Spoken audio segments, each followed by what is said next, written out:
I want to sit down for this. Welcome back. We missed it because of me. No, it's a bunch of people. Camera, and I want you guys to understand the conclusion was my fault. It was a bunch of different. The conclusion is my fault. It was a bunch of different missings for a bunch of different individuals, collectively and individually. I go by the name of Express, aka DJ XP. Keep moving down the line to my left. My name is Travell. My name is Oshan. I think it's customary because of how much time that and first of all, obviously apologize for the delay. To those out there who were waiting and those who weren't, then you have nothing to worry about. It was me. One of the last things that we were talking about that we spent a lot, I was looking back and a lot of the content, a lot of it did hinge around Sinners. We were talking about it early. We're talking about Michael B. Jordan and his acting ability. Then the movie came out and it did what it did. And then award season started and all the accolades and all the different things. So I feel like we should at least carve out a little bit of time to, I guess you would call a conclusion of sorts. We'll spend a bit on it because obviously it won't be as timeless. Yeah. But I think it's important for a page who spent, if someone goes on our page and sees a lot of the content was Michael B. related. Michael B. and Sinners related. You know, we didn't get to talk about the their showing at the Oscars. So everybody here watched the Oscars. Obviously, it is now 2 months old or whatever it is. What were your takeaways with? Yeah, no, it was. What was your takeaways with what they ended up winning versus what they were nominated for and how the overall night went for that movie? I just have 2 comments. I'll turn the floor over to you guys. As the night was progressing, I didn't get the inkling that Ryan Coogler wouldn't win for either Best Picture or Best Director. The entire night, I thought he's getting one of the 2. Okay. When I thought about the actors race, I had watched like videos ahead of time, and somebody brought up a very good point about the actors race. Yeah. There's nobody that had won 2 in the lead up. So you have the SAG, which they count. You have the Golden Globes, which they count. You have the BAFTA, which they count. Nobody had shown dominance. And I remember somebody said if Michael's going to have a chance at the Oscars, he needs to. Oscar voting happens around SAG. Yeah. So he said if he's going to have a chance at the Oscars, his best bet is to win the last one. And not the early one. And not the early ones. Because that's what torpedoed Timothée Chalamet. Because he won an early one. I can't remember which one he won. Did he? I feel like it was like the first. Did he win the Globe? There's something he won that was early. Yeah, early. So there's a 4th award that I'm forgetting to mention here. I'm so sorry. Yeah. Not to undercut his ability or anything. No. But it's definitely this big 4 run up to the Oscars. And you're and they said it's a big deal that no one actor was killing. Had cleaned. The BAFTA win for the guy from the UK with the I Swear movie is what threw everything, because everybody knew he wasn't going to win. He's not nominated. Yeah. So then it became, okay, it's open season. Who's getting SAG? Yeah. When Michael got SAG, Leo, that means, had gotten nothing leading up. So then it's okay, it's not going to be Leo's night. Right. Is it going to be Timothy or Michael? Yeah. And apparently Michael paid the politics behind the scenes a lot better than Timothy. People don't like Timothy coming out saying, I want to be the best. I'm trying to be great. I don't think that's why, though. Wait, did everybody watch his movie, Marty Supreme? Yeah. Oshan, you watched Marty Supreme? Yeah, mostly. Okay, so what do you think about what he just said? That he thinks that Michael B played the politics over as to why he won? Yeah. This is divorced from my opinion as to who had the better performance, by the way. Myself, I'm just I'm giving a theory as to what I think maybe happened. Okay, he's going with theory. I can't argue theory because I don't know what politics Michael played behind the scenes per se. I know that Timothy didn't have some good showings publicly with things that he said about the ballet and but that was old apparently. But that was old. But stuff like that comes back out. That to me is a sign that you're losing your political. But it came out still prior to. So there's that. But I'm not quite sure. I'm not quite sure about that. I just really feel like I told you guys from when I first watched that movie how I felt. It took me a while to finally watch Timothy, and as much as Timothy did a great job on the role, I think Michael B's acting and impact of him in that movie trumps whatever Timothy did in that movie. To be honest, if it was just a straight up one for one, and you wanted me to exclude all these other guys' stuff. But the thing is, too, I don't know if like the Marty Supreme was a great movie. I actually enjoyed it very much. Like he really and I'll also full disclosure, I haven't watched any of the Dunes, so I don't know of his range, and I know that is his bread and butter. If you want to just cut and dry, right? But I haven't seen it, so I don't know what his ceiling is. I just know he's talented, but. Seeing how we carried on Netflix, which one? The King on Netflix with him. No, okay, no. It will just give you a window a little bit into his Doom performance. Okay, but I've seen enough clips and stuff like that about him. James King, right? There should have been a timer to see when you brought up LeBron James, and that would be. I don't know. I can't. Well, this started a little bit earlier. Like a LeBron James ticker. yeah. Dunks 8 times in the same game. I know every game. No, I understand. Like, he's dunking more now than before. Than Tim. He's dunking more than Tim. Into the Oscar conversation. But but yes. So he's into movies now soon, right? So he did one. Actually. Right. So with Marty. So with him, like the Marty Supreme story, just as a whole, isn't necessarily like a groundbreaking story. Like, I don't know. I know it's loosely based on the gentleman, the ping pong player. Heisman, I can't remember his last name. Yeah, ping pong. Like, it's not an amazing story, like a coming of age story. We're like, oh my god, this. And I thought it was going to be, but then it kind of deflated. But Timothy's role in it was so convincing that he carried that movie. But I don't know if there's a historical account of movies where the story is okay, and then the actor is really great, and then that movie really raking up the awards. Like, I don't. How many awards did Wolf of Wall Street win? In terms of a film where I think the film story is all right, nothing groundbreaking. But what really drives that movie is Leo's going nuts for the performance. I don't think he won that year. No, he didn't, because I don't think The Revenant. I know that, but. But what question he's asking is, he's saying that is there a reference of a movie that's like that cleans up awards? Where the story is not like it's the story is not. I'm throwing out Wolf of Wall Street as a run of the mill. Yeah, sure. I mean, maybe the fact that it's based on a true story, but similar thing. It's not totally drawn a bell for.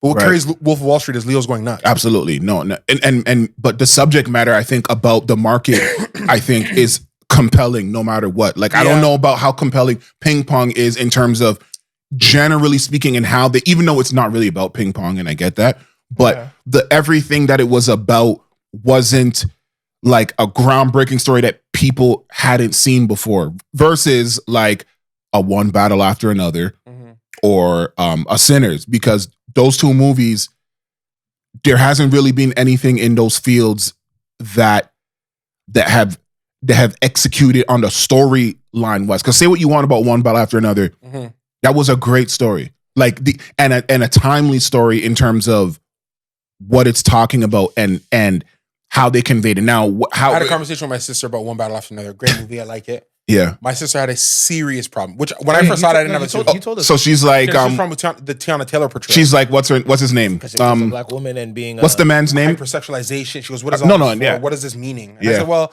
they have to over sexualize her so you can see this sort of racially ethnic pure guy is still, he has serious jungle fever. I said that he might have done it a bit aggressive. I remember my sister's like, so that's all she does in the movie. That's why she's getting all this hoopla. I said, yeah. She goes, yikes. What's the black activist? What's his name? With the school. You were watching his movie. You're watching Dr. his Umar. Yeah, don't do that. He had because he had a problem. He loved the movie. He had a problem with it too. He loved the movie, but he had a problem with that, and he went at length to talk about how he did not like the portrayal. How he breaks that. See, I like people that break things down like that. Like they'll literally say, "I have a problem with this," but that doesn't change how he feels about if the movie's good or not, outside of what I hate about it. Yeah, you mad at people that can't make the distinction. Yeah, I hate that. Like that whatever they hate automatically means nothing that it wasn't good. Yeah, which is I don't think. And they do. A lot of people do that for like a lot of things. Yeah. Yo, it's like SGA. They don't like. Some people don't like how SGA gets his points, so they discredit that he should be MVP. Right, because it's like he's a free throw merchant. So it's like, I mean, but you don't have to like his plate. Is he a good player? Right. They don't even want to say, "Yo, he's a great player, but I don't like him." They just go, "No, that's not basketball. I don't like him." Right. But yes, but with how the lens of which how they saw the black woman. I get that, but I mean, revolutionist type. And maybe that's the overall difference between a One Battle After Another and a Sinners, where someone at the helm is of, someone who's Black American and also putting Black Americans and Africans in a different light. That's going to always be the ultimate difference, because I'm not expecting the writer of One Battle After Another to have that nuance. Unfortunately, like you should. It's probably best to never expect it. Want that though? Absolutely. Yeah. But don't be surprised when you don't get it. Happen? Yeah. And then celebrate the ones that do, and then the story is good, and then the lore and everything about it is great, and everything ties in. Did you watch the award show? Yeah. Yeah. So how did you feel? Like, did you have any emotion about essentially Sinner? Were you surprised that Michael B. Jordan won his Best Actor award? I wasn't surprised, but I was surprised that they did the right thing happened. And you think him winning that is the right thing? Yes. Yeah, in hindsight, I think it's very clear that he should have. When you think about all the performance, you're like, yeah, the narrative here is pretty good. 2 characters, does a good job. Horror was clearly in. The supporting actress won her horror film. Yes. Yeah. Ryan Coogler getting nothing for his direction of the picture. How does that make you? That still sat with me very negatively. I know. This is where we had our off-phone conversation. So it's like, because I was saying to him, I agree that is wrong, or that I did, or that that is wrong. That is wrong. That I wasn't pleased about that. Right. But particularly that award that he did win for Best Original Script, for script that he penned himself. Yeah. Without anybody else's real like help in it. Like, because like when you direct, you're not really only directing by yourself, really. I mean, you have ADs, you have people that are, that you hire assistant. Yeah. So I mean, don't get it twisted. I'm not saying winning a Best Director award is like winning Best CEO of the Year. Yeah. Put together the most amazing team. Right. Yes. But when you get so I'm saying when he got that award, that on it is gonna have his name and it's gonna say screenplay. And I know that he's explained this story many times of him writing this idea down himself and got it written down in like 2 to 3 months. Yep. Like I just felt like he might not. I don't think he feels as bad as how we feel because that award was gotten compared to if I was telling him. I said if Sinners got a bunch of awards, and he didn't get any. That's with to acknowledge of him by himself what he did. If it was only like the cinematography, Ludwig, it was just the makeup, the music, if it was the music, like all of these things that are Sinners that make Sinners one of the biggest of all time or whatever. And then there's not something that solidifies him. Those were the three that would solidify. Ryan. It's director, it's film, and for him personally, it's script. And he did get the script. So I feel like there's a balancing in the universe. I feel of that. Like I believe they had an opportunity to do what they've done for a plethora of movies before. Sinners could have been a sweeping night for them. Well, I don't know if there's plethora of movies, but there's been there's been some where it was, I don't want to say a complete sweep, but like a sweep where they were winning 10 awards. Like it was like every time the same. I forget which one I looked up that it was like, I think it was like Lord of the Rings one year where it was like, was it? Yeah, it was like Lord of the Rings had like 10. Lord of the Rings Return of the King won a lot. Yeah, they got 8, 9, 10, like out of, I think it was perfect. It was like 10 out of 10 or 10 out of 11, like some shit like that. Yeah. They had an opportunity to have something go crazy like that. Because remember when we had our show, right? We talked about awards that we thought were almost guaranteed for these guys. And we were talking about. But I thought he'd win one of the 2 Best Picture or Best I know, Director. so I'm saying including that. So when that wasn't happening, a great director. When we look at my argument's going to be obviously I'm of a certain culture, right? So take what I say with a grain of salt. With black films, no, just in general, because there's a lot of years where this has happened. Yeah, when we look back on the film year of 2025. Yeah, Ryan Coogler getting nothing, I think is going to age very bad. I think. You mean 26? Our film year is 22. The film came out in 2025. You're talking about? I'm talking about. So not the awards. You look. Yeah, sorry. Okay, whatever award year, however you want to put it. The films that came out in 2025. When you think about what movies came out in 2025, who won the 2026 Oscars? Yeah. This is going to be the answer to a trivia question, and people are going to remember this one easier. I think they're going to be like, "How did Ryan Coogler not win for that?" I think this is going to be one of the. How did Ryan Coogler not win for that? As time goes by, you know what? I don't think The so. same way society says, how did Denzel not win for Malcolm X? I don't know. But how long did that take? For people to say, how did Denzel not win? Probably that night. No, I'm joking. Because then no, I think because he's been getting. But before that night, which one are you talking about? X? Who? Why he didn't win? Malcolm X. For Malcolm X, right? He lost to Al Pacino. But before, for which movie? Scent of a Woman. Nowhere near. and that wasn't his first, but he already won an Oscar prior to that, right? Who? Pacino? Denzel? No. He won a supporting before that. So for Glory. So he won an Oscar, right? Come on. Oh No, but you got to clarify. Yeah, he won an Oscar. They do move like that. 1989 because he won it for Glory. That's what I'm saying. We're not going to pretend that the man played Malcolm X. No, I understand. I know. It's an iconic film. No, it's For some- boy, I know isn't You it? know that it's an iconic film? Somebody Yes. back there was like, And you know you've never seen Scent of a Woman? Yo, I know. It's aged terribly. And I know someone back there is like, Yeah, Malcolm X. you know, It's not Martin Luther King. like, because did Al Pacino get an Oscar prior to that? No, they owed him. That's what they say. And we're seeing that with a lot of Because they're saying, how did Al awards. Pacino not win for Dog Day Afternoon or any of the Godfather? And some people Yes. are saying that this guy, what's his name, that did one battle after Paul Thomas Anderson. I Anderson. feel like he had won before. Please check me on this. Okay. I know, and they said he didn't. 1 second. Apparently, by the way, using ChatGPT destroys your cognitive reasoning. Yeah, though I'm not using it. Okay, good. well, even though, but it's a funny thing, But- Google, all right. Sometimes they, AIs. So you want to know what other Has movies Paul Thomas Anderson ever won An Oscar for what he was recognized for I don't want to hear Boogie. Wait, Did he Boogie win an Oscar for being a director or not? best director. There will be blood. Phantom. There we go. He did win for There Will Be Blood. There also he won. Okay, I'm asking. Wait, did he win he's for the? asking? Yeah, because that would be the one he should have won for. Did he win director for There Will Be Blood? I'm gonna check. Yo, he didn't, man. He's as of March 2026. I think this is his first time I know. That's what I'm trying to say. because because Daniel Day-Lewis won and Robert Never mind, Elswood they all for Paul best Thomas cinematography. So it's like a get I don't back. like that it's another one of those. Why do I we know. do it all the time? Why are the black guys nominated when we owe someone? Because I can't lie. That's a good Paul Thomas Anderson not winning for There Will Be Blood is a war crime. I like that's a war crime. Okay, That's a war crime. okay. So yeah, they owed him. Yeah, but why is it they why is gotta it owe on the him heels now? of They this? could've, like, you know what I'm saying? He could have dropped it tomorrow. Like No, I understand, but that is what it's a get back. They got to make things they right. owe It's him. so They do they do owe that. They do that a because, lot. bro, They do it a lot. Yeah. He directed There Will Be Blood Mm-hmm. and The Master. Those are two very good movies. Mm-hmm. And he got nothing. Right.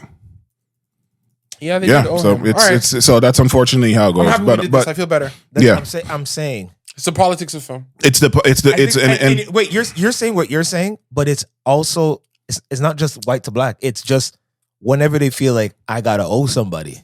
So people, there was a time, I do remember this very vaguely, where they talked about Will was supposed to get for Ali, and guess who got for Ali? I mean, guess who won? Forrest Whitaker, but that's No, Denzel won for Ali. training. Yeah, but okay. That's a O again. Okay, can I ask you a question? Should have already had. We're 25 years away. It's been 25 years. Yeah.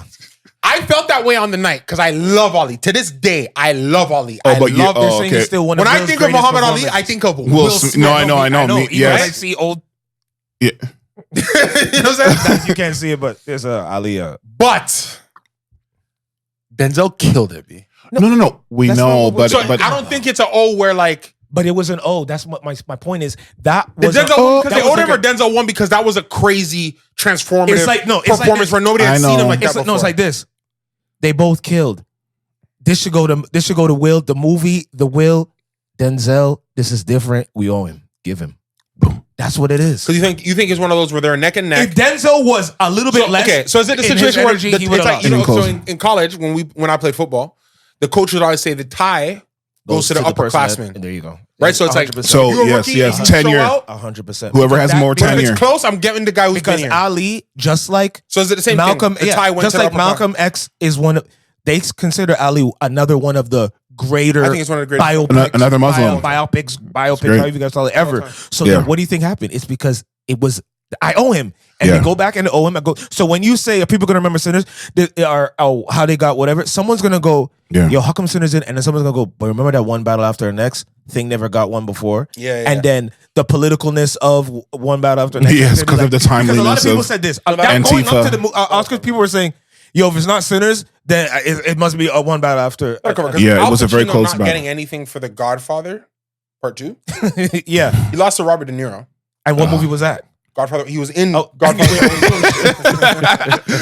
See, that's okay. They just gave it to Robert, but I remember when I sat and realized, I'm like, son of a one. I mean, I get it, but and then Al Pacino had never won for Godfather 1, never won for Godfather 2, never won for Dog Day Afternoon. It's a fixing. You got to give it to him at some point. At some point, yeah. At some point soon, not too far away where the films are. So it is going to go like that because I didn't know Paul Thomas Anderson got nothing. He got nothing. It was it's a guarantee. Because I don't think he got screenplay for that either, and that was a good movie. No, it's a guarantee. They're like, yo, Ryan is nothing for the master. Ryan is on fire. He's every movie he's dropped is they're like he has time. He'll be back. He's gonna do it. Just as long as you keep operating at a high clip. Give him that screen.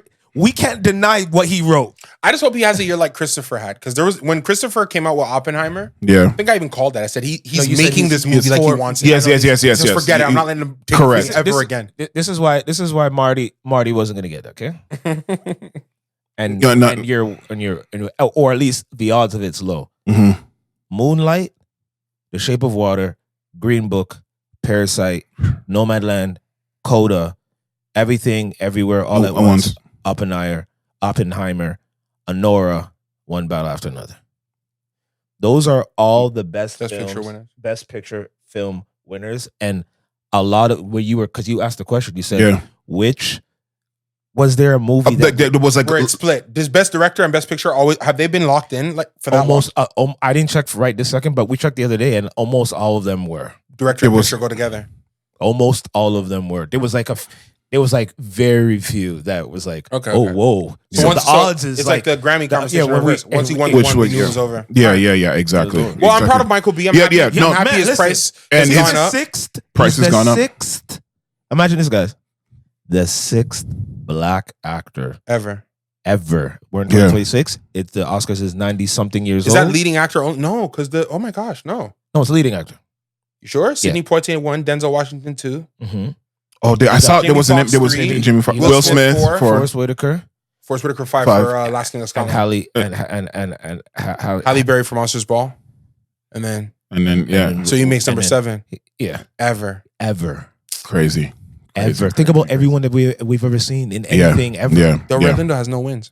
Who? Del Rey Lindo has no wins. None. Yeah, I know. But I think he knew he wasn't gonna win. But he still had that. You think about some of Del Rey Lindo's also in Malcolm X. See, when it's a stacked movie, yeah. Okay, Jamie could have got supporting role in Ali. In Ali. He should have. Yeah. He went crazy. Tell me the bigger snub. Okay. I'm gonna throw it out to you. Okay. The bigger snub, and then we move on from there. Pursuit of Happiness. Will should have got it too. Will almost could have got 3. But you know who Will lost to for Pursuit of Happiness? Forrest Whitaker, Last King of Scotland. And they owed That's him. a great performance. And they not even owed him. But once again, the story's so dense. Forrest Whitaker, I don't think. That's what I'm saying. Forrest Whitaker, I don't think has an IOU career, but he played Idi Amin. Oh my God. Do you know what I mean? So, but that guy never won for. Wait, that thing. What's his name? The African, my brother. Instead, he never. Imogen Hudson. Yeah, he's never won. Blood Diamond, he won something for it, didn't he? I can't remember. Did he? I hope so. But okay, let me throw this out while you check. I think you won for supporting. I'm gonna throw this out at you while we check this. Lord of mercy. The bigger Oscar snub. Oh yes, for supporting actor. Okay, yes. Ready? Mm-hmm. Jamie Foxx in Ali, or Eddie Murphy in Dreamgirls. Eddie Murphy in Dreamgirls. That's the worst. I think Eddie Murphy in Dreamgirls is the worst of all time. That's a close second. Jamie Foxx. I think Eddie Murphy in Dreamgirls is actually the worst. Eddie Murphy doesn't have any. Is also one of the worst of all time. It's not the worst of all time because Eddie Murphy doesn't do that many movies where you got to give him one. Which is why the Dreamgirls one is nuts. Because everybody in the room would have known this might be Eddie's one time he's trying to give it to us like this. Yeah, he should have got it. Right. Do you remember? Nobody knows. This is what I'm talking about with these people. They got nominated a bunch of times. Blood Diamond, Leo, Digimon versus supporting, but no wins though. Digimon Hudson has no Oscar wins? Not from that movie, no. You didn't win anything for Blood Diamond or Amistad? Oh, for Amistad, let's see. I'm about to get mad. No, wait, hold on. You know what's crazy? I saw a post the other day where the man says Digimon Hudson said he's struggling to pay his bills. Yes, he did. He did say, yeah. But I keep seeing him in movies every day, all the time. Living in oh my LA, God, it was Sean Penn. Plus you pay your agent. Sean Penn won for Amistad. All right. Oh wait, no, I lied. I'm an idiot. You're just saying he won that year. Yeah, no, don't worry. I messed up. I'm looking at the wrong chart. It's charts. Yo, he didn't get it.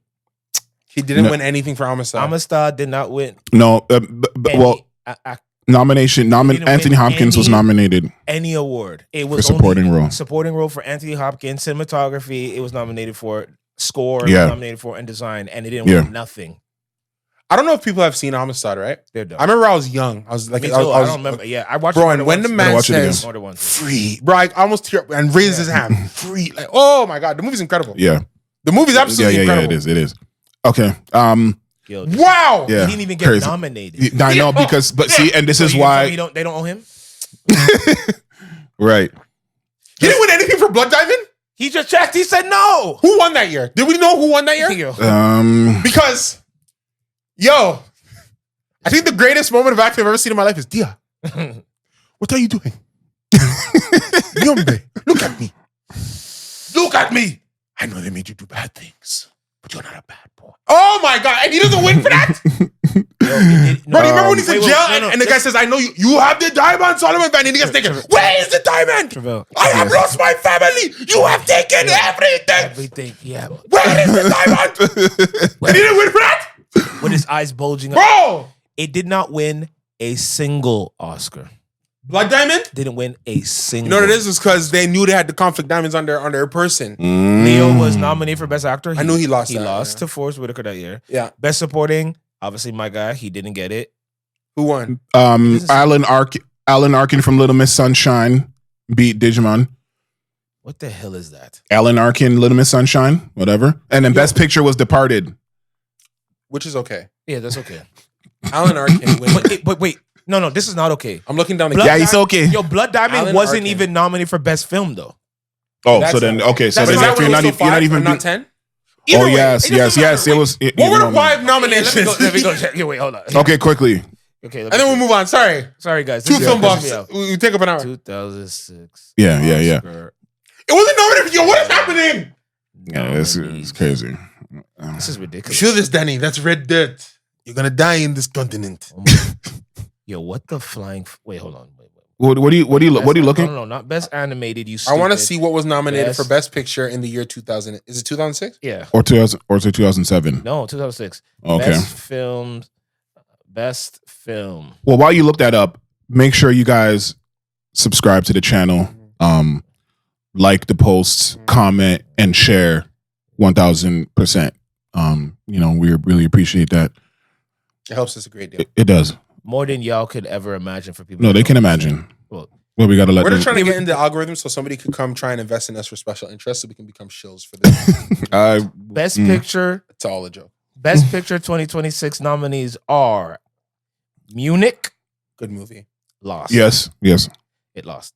Good Night and Good Luck, which is directed George by Clooney. George Clooney. That needs to have not been in there. Lost. Oh, okay. So no, but that I'm calling it now. Good movie. Cool. We could have missed it. I know it's about television. Could have missed it. But you see, but Capote is a good movie. Philip Seymour Hoffman. Capote. The fact that it's called not Capote. No, because it's Capote. Back Mountain. Is that what won? Because of the Cowboy Love? No, it didn't win. No, that would have won this year, but it didn't win. Well, not this year, but Sinners is still good. Capote's a good movie. So far, Good Night and Good Luck could have been out. Crash is the winner. That was the Crash year. That was because Crash. Yes. People talk about Crash all the time. Like, what the hell happened that day? Yes. That was the Crash year. Yes. That was. And all 5 Best Picture nominees were also nominated for Best Director. All of them. Who won Best Director?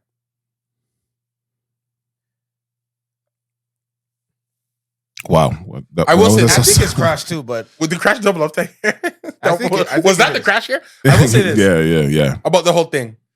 For everybody mad about Crash winning, let me tell you something. The fact that Blood Diamond wasn't nominated means the whole category should have been for Dash that year. Yeah, so maybe that's what the Oscar voters did. You know what?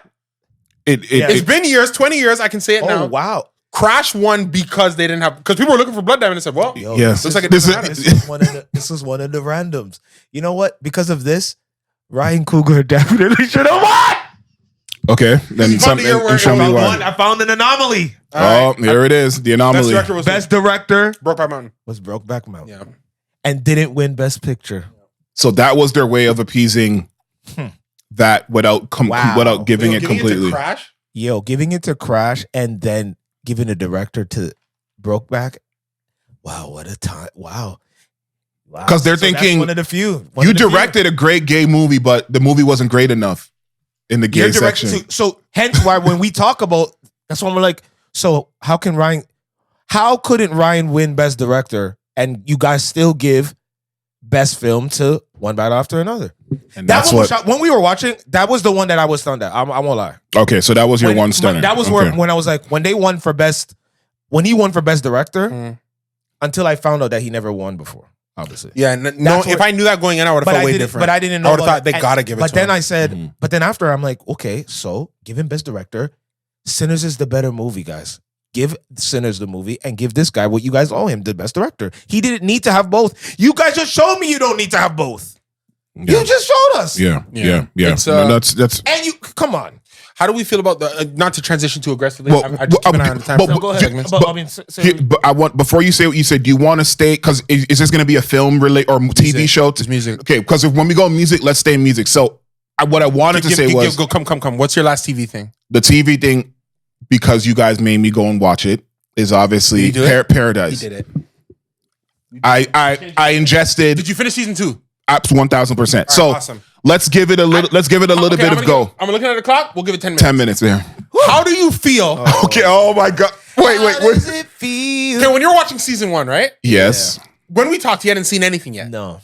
How'd you? No, I've seen some of season 1. How did you? When we talked, you saw the end of episode 1, season 1. Oh, maybe not. You got to remind me what happens at the end of episode 1, no, season I don't. 1. If I have to remind you, then you know what it is. No, I can't. Season 1, episode 1. When you find out they're in a bunker. Oh, okay. Oh, you're going all the way there. Oh my God, that's so long ago. Well, that's season 1. There's only okay. So what's your question about that? It seems like a long. What did you do when you saw? Well, it was absolutely insane. I did not know the world was fake. Like I didn't like I had no. They played that very, very, very well. I think like, pound for pound, that's probably still one of the best hours of television I've ever seen in my life. That episode, that individual pilot is probably the best pilot I've ever seen in my life. And yeah, I don't know what episode in that same first season. I don't know if it Tell was me how it ended. I'll probably be able to tell you. I don't. the whole thing when he's getting ready to press the button. Is it to press the button? No, that's the first episode, right? No, there was one episode that felt like a movie. The day is when you see what happens the day the world is ending. Yeah. And the president is in the air with the nuclear football. Yeah, yes. Whatever episode that is. Yes, it's the greatest episode 7 I've probably ever seen of anything ever. Yes, and then she's standing there, and she goes, "You can't do that." And he calls in an agent. Yes, agent. If she moves, shoot her. Yes. And he goes, "I'm going to give the world a check." Yes, that is the greatest episode of because when you see the guy saying, "You can't come with me," and he goes, "What do you mean? What do you mean I can't come with you?" Yeah. Because I'm sorry. The day, episode 7, season 1. Tremendous episode of television. Yeah, that's one of the best. Tremendous episode of television. Yeah, those two are. The way someone said something like the way that they make these episodes is a way that people do not or are not allowed to write television today. No. Like they throw in so many different things that other shows would be ostracized. Callbacks in every episode. Things that they'll throw away in the beginning and then bring it back in because you paid attention and you're like, oh wow, the threads that they put for an 8-episode season. I just think I know, but some of those episodes are like you guys said, like separate movies, separate. Because you remember how the day episode starts? It's just a random guy in the 60s flipping a light switch in his living room, and you don't understand where that came. Like, what is going on? And then at the end of the episode, he goes, "One day a guy thought there should be a switch to flip it." Bro, and I was like, oh my God, that's why they showed that at the start. Yeah. That guy's Because can you imagine? Because I start thinking like, bro, I could really imagine a general looking at the Cuban Missile Crisis and saying, "Yo, we came 30 seconds away from ending the world. There needs to be a way to never let that happen again." Yeah. And then he's leaving and he flips the switch and goes, "That is a very efficient way for that." That actually would be. Oh my gosh, there was a lot of people that unfortunately had issues with with season 2. Like they didn't feel like they felt like It's just it got a different too pacing. it got too sci-fi and things like that. I don't agree. People need to remember that I know. a series of television used to be 24 episodes. Right. That middle stretch of episodes, which in our old world would have been 9 to 18, Yep, is the slower paced. correct. I have every belief Character builds season and 3 is going to hit you. because it's going to be the last, so they're going to not really. They're not going to have Just to time. remind those people who have an issue. Yeah. This guy, Jeremy, What's his name? Cormet. I think it's Cormet. He wrote the Jeremy, put this story. What? Comte. He put Comte. the story together to be 3 seasons, guys. Oh, okay. By the way. Huh? Dan Fogelman is the creator of the show. Oh, and then Jerry is the director. Okay, sorry.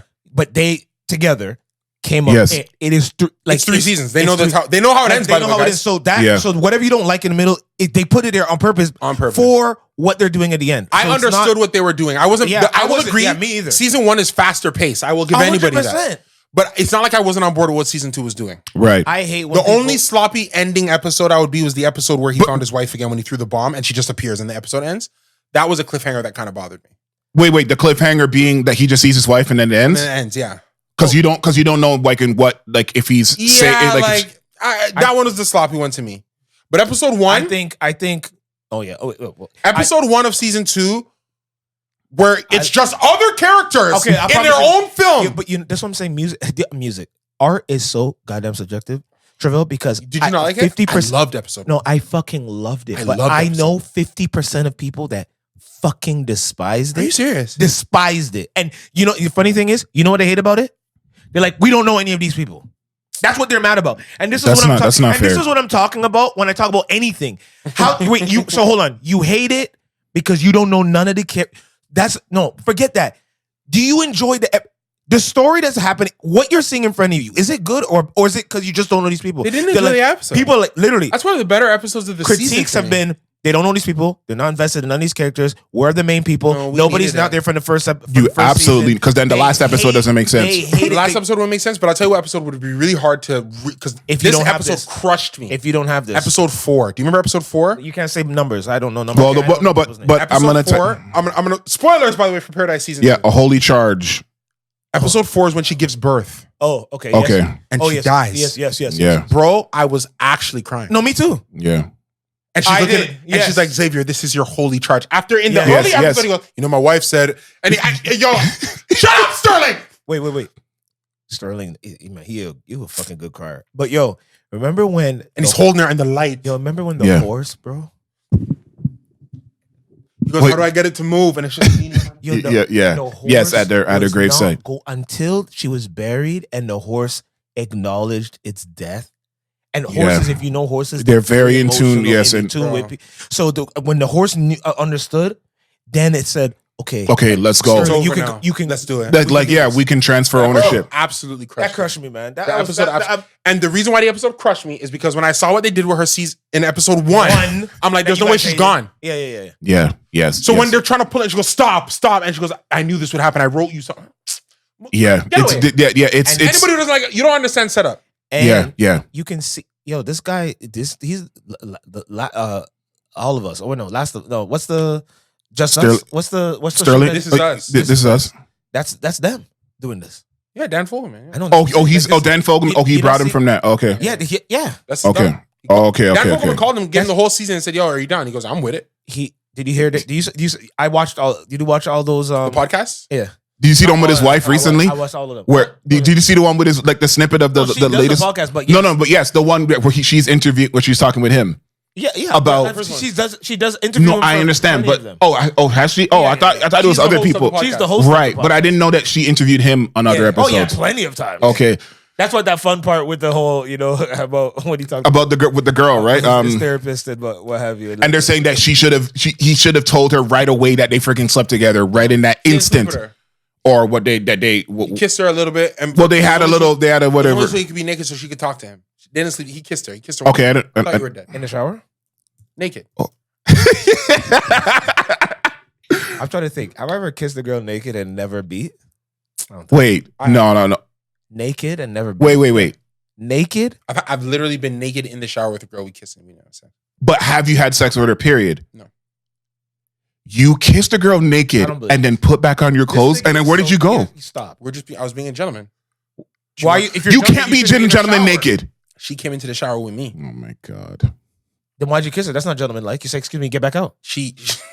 No, yes. That's gentleman. Yeah, That's no. a gentleman. Get back out. Not. She approached me. No, I was attracted. I'm not kissing you naked and then you leave. Are you so in uncontrol of your sexual desires that you can't turn it off? You can't stop. Hold on. No. Do you need episode 7? Do you need the day? You need the nuclear? Yo, wait, I'll never put myself in a naked position. It's more that I'm showering naked. The woman invaded my space. Now if she just came in to kiss and walk out, that's different. No, but she not was if we're also in there. naked. We're not making out in the shower. Was she having a shower as well? Did she need a shower? Yeah, She was dirty. But I just want to know why. Why was she dirty in an environment where you were? Have sex in the shower, by the way. Yeah. You need to have sex, period. Like after coming out the shower, after being kissing. I've been in a lot of situations. Because I know this guy's going to trick me with words. I don't know if I should say this. I've been in a lot of situations with women where people would assume, sex is going to happen, and it doesn't happen. Okay, but that's different. Yes, we've done that many times. One of those is where the girl she was naked with me in the shower. All right, bad. We're putting up a poll. Over. We did not have sex. Okay, because she was hurt. No, like I'm the type of guy, especially in bro, I don't make the first move. No, I know, but those parts you have to make the first move. I make the rest. Let me make this clear. That's a funny joke. That's a hot line. That's a hot line, bro. I don't know what you said. That's a hot line. Make this clear, please. Let me make this clear. Yes. If I'm in the shower and I'm cleaning myself and I'm naked in the shower, not in my swim trunks. You look great, by the way. Thanks, brother. If I'm having a shower and you, lady, come in the shower naked and start kissing me in the shower with me. Yeah, because there's a lot of things happening. Naked, rubbing, kissing. Rubbing me and kissing me. Something outside of just the kissing will happen either in shower or after. I'll say this.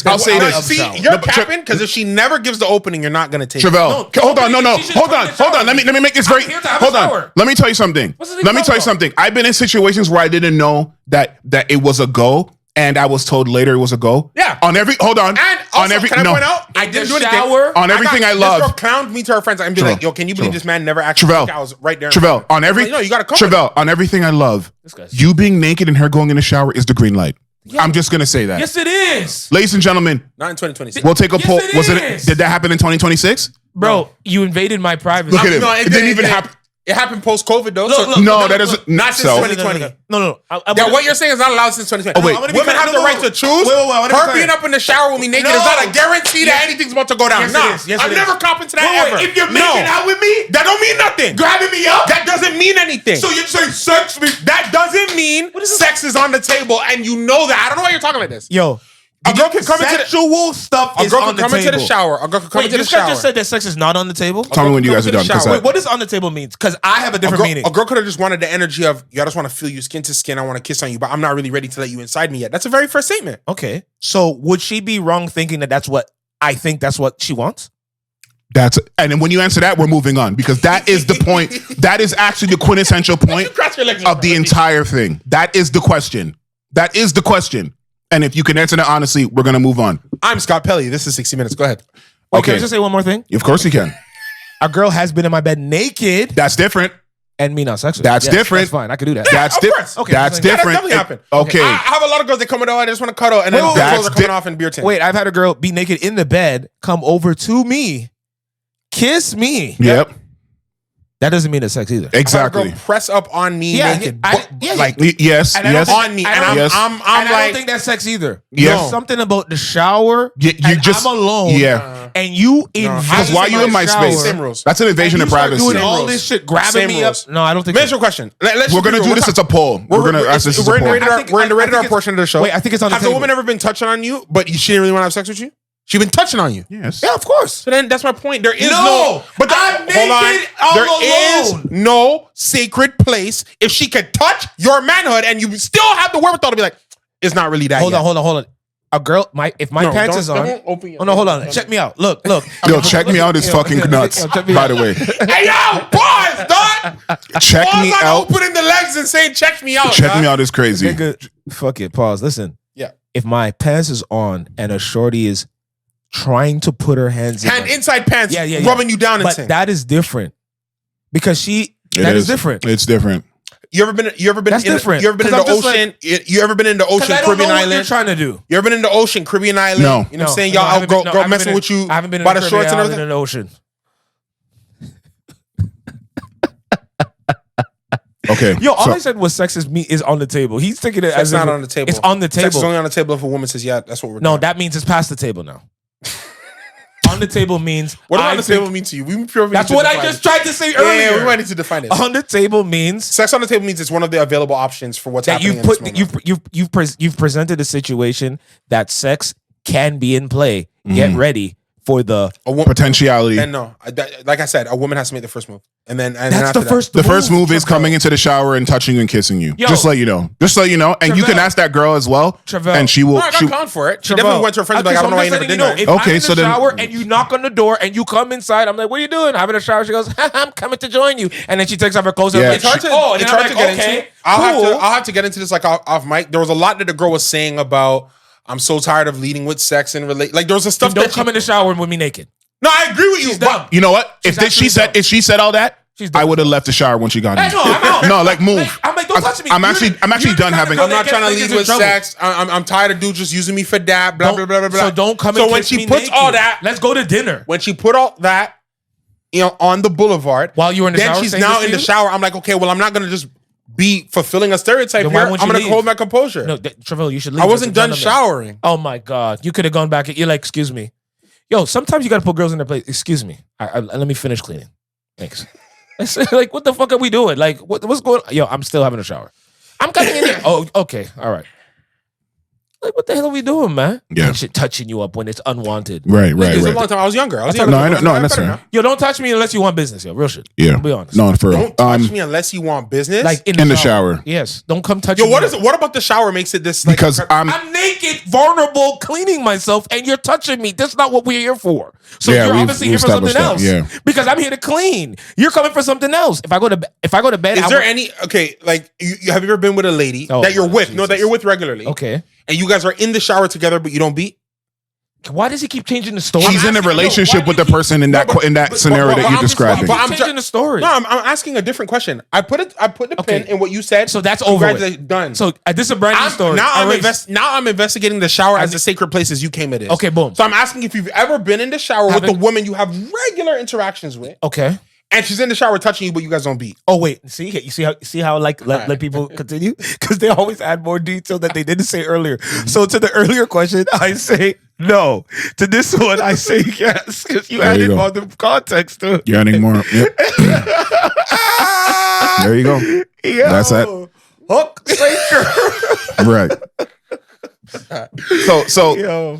So Pete, this. So obviously we were talking. Peep shit. Right.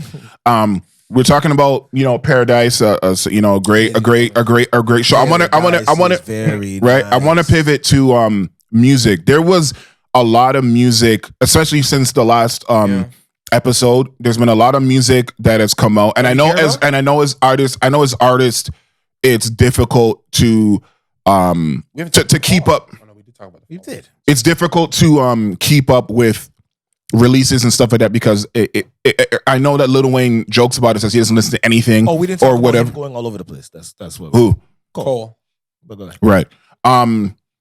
We talk about how when you might get influenced by artists or this and that and the third. Like Lil Wayne was kind of alluding to why he doesn't listen to anything, which people say that speaks to why his music sometimes feels so far removed or whatever because of that. But anyway, that's neither here nor there. I tried to make it a point to listen to some of the albums that came out, especially in the R&B, pop spaces and things like that. I want to say this. So there was a couple of albums that came out since because there's been a couple. So I'm going to talk about these albums. So Ye dropped an album. Cook. So Ye dropped an album, right? Bully. The Jack Harlow one that was that had the timeline in the tizzy that was called Monica, also known as My Nigga. Then James Blake dropped his new album, and I checked it out. It's the James. You know what? It's funny. Before I even go into that, it's trying times. It's called. What do you say? Only James Blake is like James Blake, so I always have time for it. Right. There is another album that I want to talk about here, and you guys can quote me. You guys can see me. You can use this as whatever you want. There's an artist by the name of RAYE. RAYE. Oh yeah, I love her. Oh my god. She is a British. I love that girl. Ghanaian singer. Yeah, that song. What's this? She dropped. Which song? Which song you talking about? I know you're hurting. Lord, my God. Let me tell you something. Hold on. Hold on. Time out. Wait. Let me ask this question. No. Time out. Did you listen to "I Know You're Hurting" without listening to the album? Yeah. I want you to do me a favor. I did. I'm turning off your mic, and I don't want you to speak for this podcast. You listen to the album. Yeah, but I heard that song before. You listen to the album top to bottom. Yeah. Trevor, have you heard the album? I have not. No. Let me tell you something right now for everybody to hear me. She's the best in the game. That is one of the best, greatest albums of all time. RAYE's album? Of any genre. It's one of the greatest albums I've heard. Of anything. It's one of the greatest albums I've heard. I don't know about all time what he's doing, but I said it is one of. Oh, he said one of. And do you know why I'm saying that? I've heard. Do you know why I'm saying that on the heels of the Paradise conversation? Because better than Trap Soul? I'm just trying to gauge levels. In terms of what I think of one of the greatest albums. Like just when you put it on, the vibe, the experience. It's in that world. Do you rank Trap Soul as a top level? Yeah, because I remember where you're at when you heard it, right? Album. Yeah. You know what I mean? I rank Trap Soul very, very high. I rank like to do Trap Soul very, very high. Someone singing, someone's production, someone's rapping.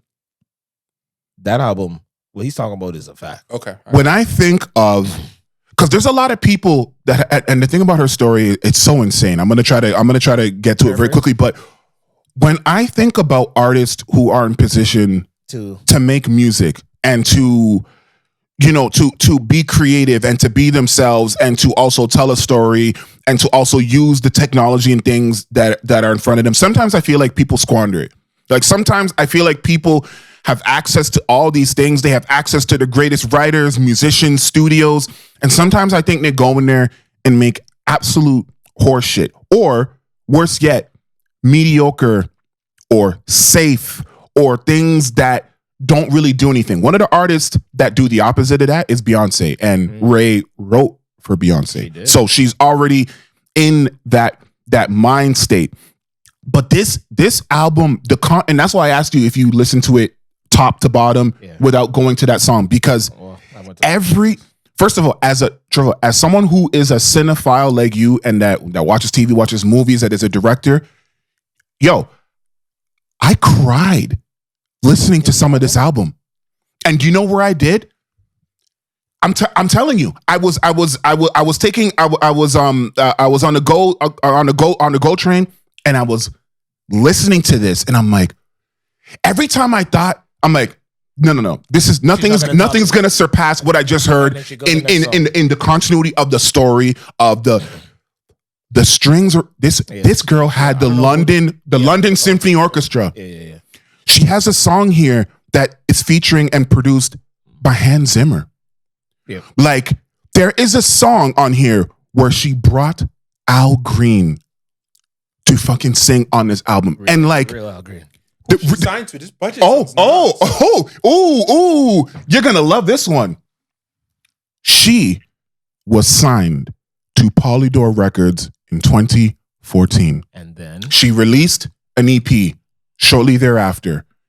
For the next 8 years, they had this girl on the shelf, and they would not let her release things unless it fit exactly in the box of sticking to this R&B specific way that we want you to release music, kind of thing, and in a way that felt very restricted. She would show them songs, they'd be like, nope. They'd be trying to say, I want to release. They'd be like, nope. For 8 years.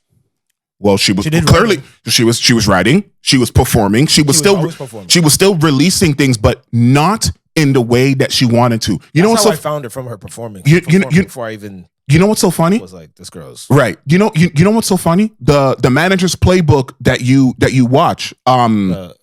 Charlie or not Charlie? What's the latest one? Yeah, but you know, but you watch the manager's playbook in general. Yeah. She is signed to something called Human Resources. Oh, you said, do you know who that is, right? I forget, but they talked about it. The man who owns Human Resources was on manager's playbook. Yeah, I forget his name though. His name is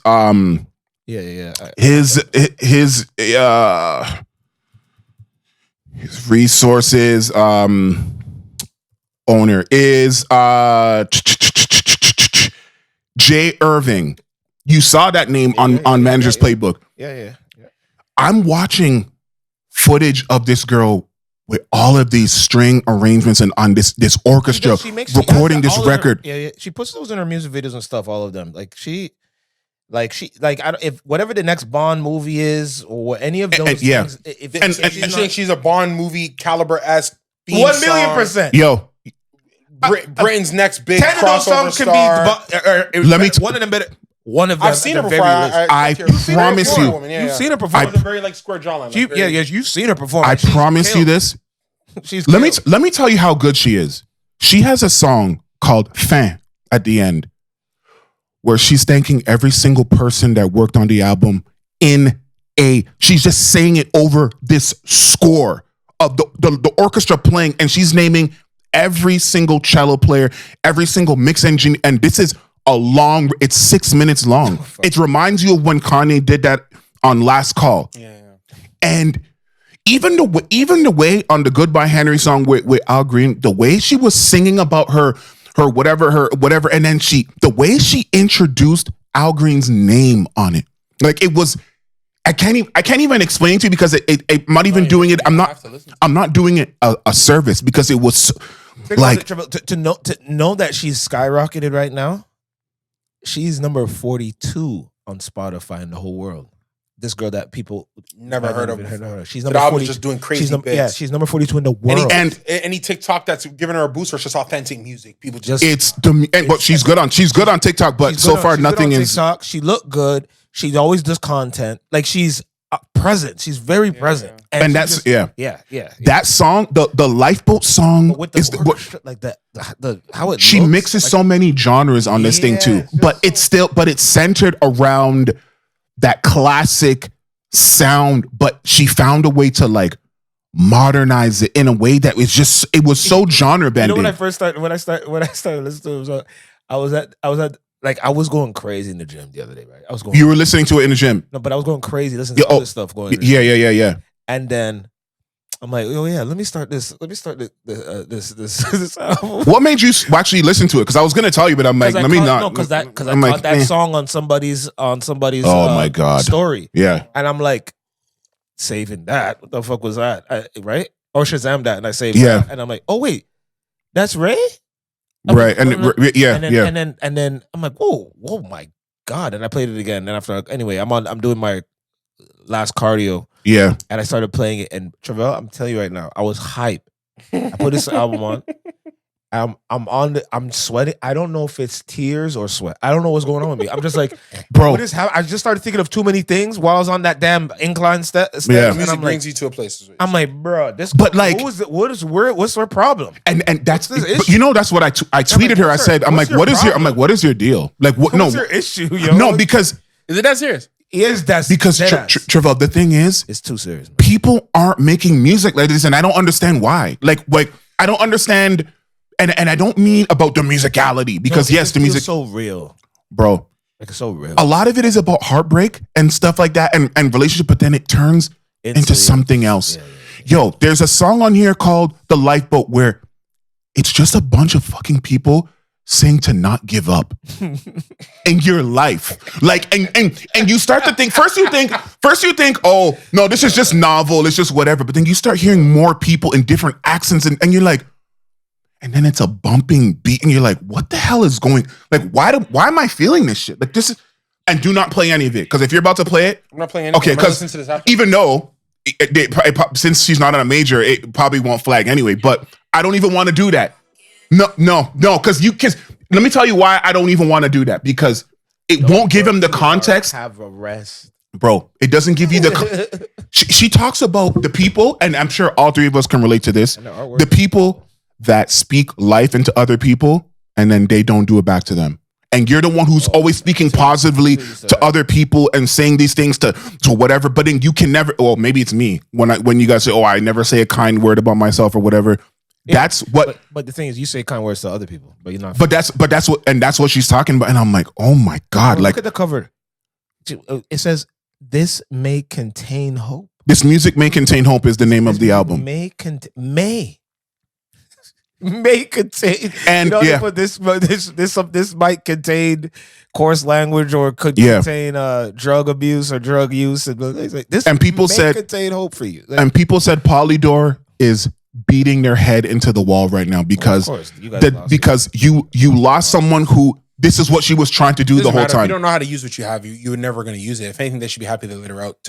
No, but you know what the problem is? Because human resources, I know they're called human resources, but I know their money's being stretched thin because to support this because she has a huge budget needed for the. Hans Zimmer is not coming out and doing this. No, that's why I was asking who she signed to. And that was the perfect because the label that she was on couldn't afford it.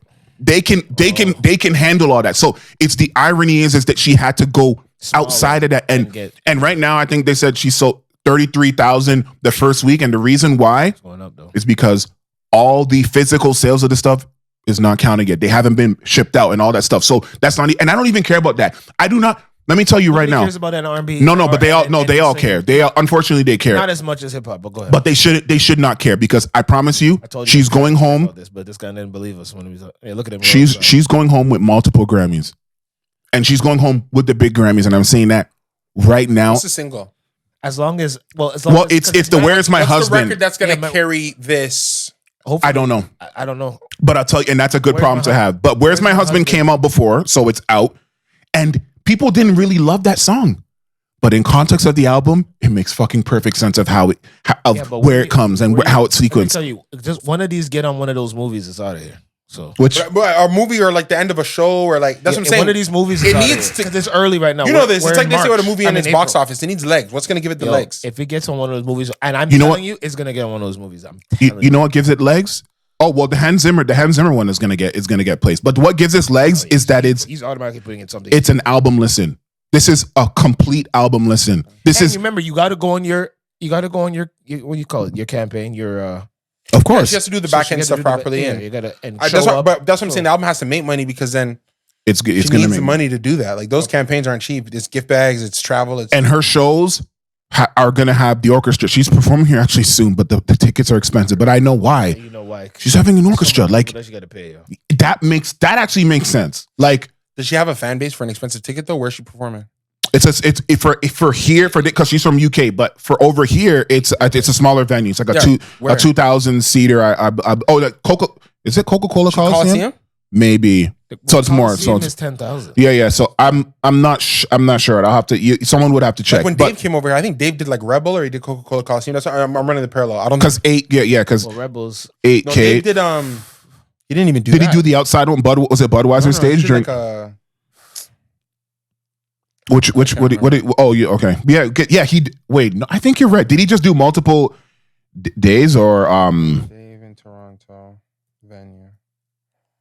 Let me see where she's performing in Toronto. Oh yeah, she's doing Coca-Cola Coliseum. So it's 10,000. So she's so she has a bigger fan base here, clearly. And I was right, you'll Dave see. did Coca-Cola Coliseum. Yeah. So there 10,000. He's actually sorry. He's coming to do the Coca-Cola Coliseum. He hasn't done it. Oh, I didn't he might have did something smaller the first time. Yeah, the person who did that was Gunna. Remember, that's what we were talking about. Yes, 1,000%.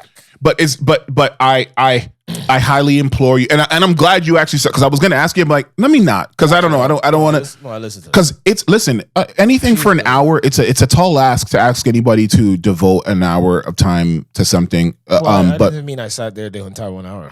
Yeah, but but giving you time to listen, I can do. And especially if you're from top to bottom, because this is not. Do not listen to it on Spotify, since Spotify likes to shuffle their shit. Don't listen to it on there unless you're gonna force it to play in chronological order. Yeah, but Spotify doesn't play. I've only had Spotify playing chronological order. Okay, good. Okay.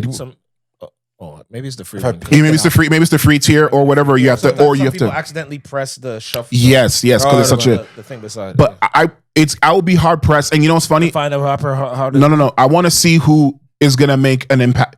Beyonce got to drop. Beyonce got to drop. We're talking R&B heavy hitter. You're saying that she's up now and everybody's chasing her. I don't know because I don't know, but I just know what I heard. I know. Well, we talked the other day. You know who could drop and could make impact if she does do what she want to do. Riri? No, even though yes, but no. In terms of in this Rain in this realm, and this if she want to make a statement, it's Solange. Dude. Oh, yeah, but you know what? Her last album, 2016, and her last album is a classic. And her last album, she's the kind of person that can do. Wait, why is your eyes like that? She has a classic album. That's a classic album. But you know, it's a classic album. Yeah, multiple Grammy that's a classic album. And because you're talking about anytime somebody takes a 10-year hiatus off music, I know, but you know, there's a very small list of people who come back and are better. But you know what? She took a long time before she did the 2016 one, so that's why I feel also younger. And she was writing. She's credited on stuff on Beyonce. Yeah, so she's been working out there for sure. So when we think people are not doing anything, it's funny. When you think someone's not doing anything and then T.I. comes out with a record, you think he just decided to rap one day. It's like, no, he was working on music the entire time, guys. Right. Did any of you guys hear the Jack Harlow Monica, that album? I didn't. A lot of people, you didn't hear it? No, it was such a short thing, and people talked so much about it. But I didn't hear it. Like, I didn't go listen to the album. Why? Like, as a whole listening. I just never got a chance to. Oh, you never got a chance to? Okay. And I've heard so much talk about it that it's like I feel like I heard it without hearing. And you heard it, Trevor? Yeah. What did you think about it? I didn't know anything about it going in, so when I heard him not rapping, I was like, "Oh, what is going on here?" Yeah. That's what a lot of people. That's what I did like the music though. I thought the music was actually really well done. You know, so funny, because it was a cool attempt, like at getting into that field. Like it was a cool first, because obviously everything he's been doing was completely different, right? Mm-hmm. Everything has been very heavy. But I also felt like Jack Harlow was getting stale. So well, was he? Why? Considering how hot and flaming he was, I don't know if he hit the levels that people assumed he would hit. So I thought it was a beautiful pivot. I thought it was a great show of musicality. Yeah. There was a when Jack Harlow popped out with a Drake feature and all these features, people, you know what I'm saying? I think people. And then he did that straight hip hop album recently. People thought Jack would have been at a level that he didn't necessarily get to that level. Jack Harlow felt very forgettable to me. I'm not saying it always has to be that. I'm just saying if I'm Jack and I come, look. Does he have fans? It's one thing to come on the scene and be building and grinding and building and grinding and building and grinding, and you know, like J. Cole talked about it when he was doing those interviews. It's like it was like an accumulative body of work. Like when people, I don't think of a single song that got me on J. Cole. It was more an idea of like, bro, this guy keeps dropping hot music. Because you became part of his actual. No, I understand that. But for example, so Drake is my favorite artist. Best I ever had. Yeah. You know what I'm saying? When you're an artist that comes off with that initial 50 Cent. Got you. Can you tell me another one of an artist that's not from here? Thanks. 50 Cent. In the club. So in the club was when you heard it and you said, yeah. I heard 50 Cent. 50 Cent in the club was everywhere. And then after that, I'm like, yeah, I guess I am a fan of all this guy's music. Right. But at first I was a fan of In the Club. Got it. But keep going about your Jack Harlow thing. So I think that Jack Harlow came onto the scene with a lot of gas. And I think when you come onto the scene with a lot of gas, it does feel like that's a very boomer bust reality we put people in, where you either get up here or you're just disappointing. Yeah. And I'm happy to see him really rage against that. And remember, he did drop. Raging against that means singing. No, I just want to know. Trying something different. I don't understand. So he's not doing it because he wants to. He's just doing it to be different. No, I'm assuming he's doing it to show that he can, so that we don't put him in a box. Remember when he did the Jackman album in 2023? You guys remember that one, right? Where it was like it was all is that the song? Is that the one that has I don't need no money? You know about your love it on me. I don't know about this, but I'm looking at Vanilla Baby. I know, but I don't think so. But this is the biggest song from it. What the fuck song is that from? Album? I don't know, but I guess you don't remember this one, right? My ears. This was from the Jackman album. Yeah, it was all right, but like considering because this was a straight hip hop, like not even really trap, like it was like hip, like bars. What album had Put Your Lovin' On Me? Probably the one before that. Wait, he has that many albums that I'm aware of? Because Come Now. Oh no, Lovin' On Me was actually a single on its own. I don't think it ever lived. There's your problem right there. Because How was a song that was That's my whole problem. No, remember. Why is that song? There's always label problems behind when people don't release. Don't tell me about. He switched sides because he wanted to be experimental. And you want to know context? Lovin' On Me has 1 billion plays. How is that? Every other artist would have put that on that album. He was on Generation Now. That's DJ Drama and shout out. What do you mean was? He's not there anymore? Well, the latest album does not say Generation Now. Does that mean that I'm no longer on the album? I don't know, but Lil Uzi got 3 of them. So I wouldn't be surprised if they just let everybody go. Or they said, let this Monica album be on a separate, expenditure in the world. But this whole time I thought that was part of an album. Hence why I said, why? That's when you said Jackman. Because to be honest with you, so why did he pivot? That's a big record. To be honest with you, the Lovin' On Me was the single, and they were like, okay, so where's the rest of the music? And then there was a large hiatus because that was 2022. And then there was nothing, that was 2023, and then 2024 passes. No, sorry, 2023, Lovin' On Me, then 2023, Jackman Later. There's an album called Jackman Later? No. Jackman comes out later in the year, so far late that it wasn't on the album. Actually, you know what? I lied. Lovin' On Me came out in November of 2023, and the Jackman album comes out in April. So April 2023? Yes. So he drops the Jackman. It doesn't do what it's supposed to. Yeah, so then I'm right about him. Then I remember feeling like Jack Harlow. So he made a song that went crazy and then he pivoted?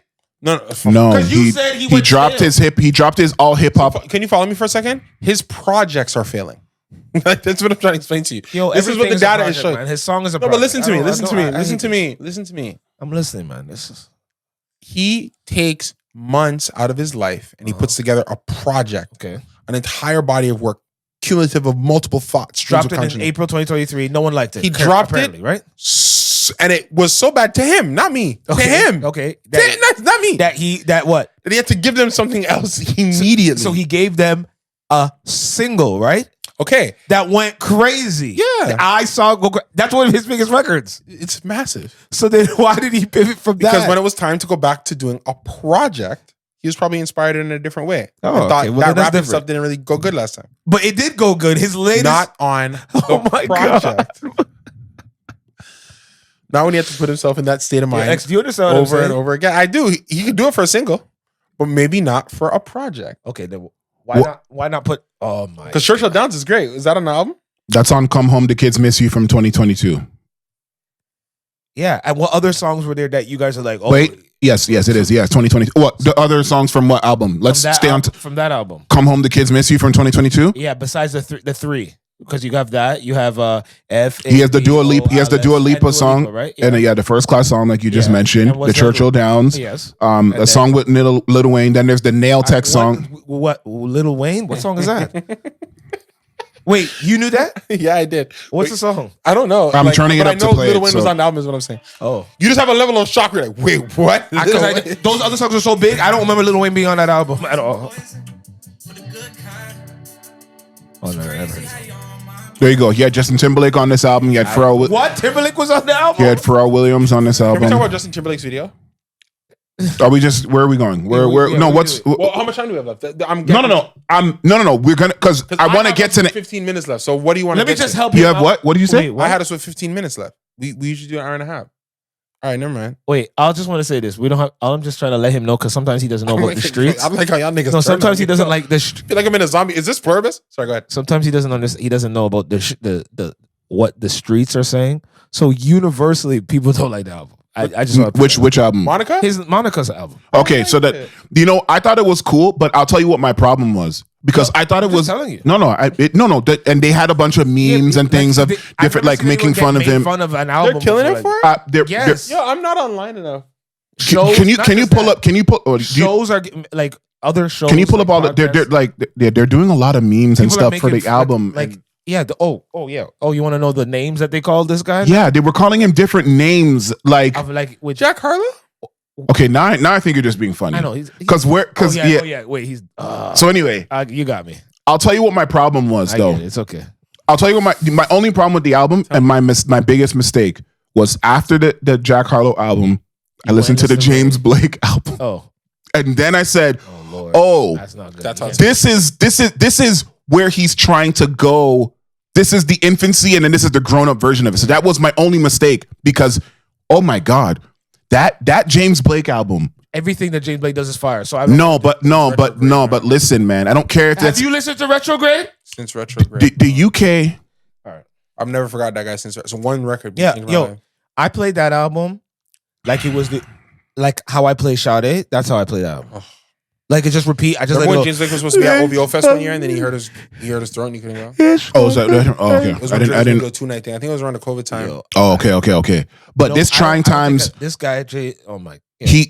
Because you have to understand something. You just making music. Listen. Like everybody can make music. Like I said before, everybody has access to the things. You listen.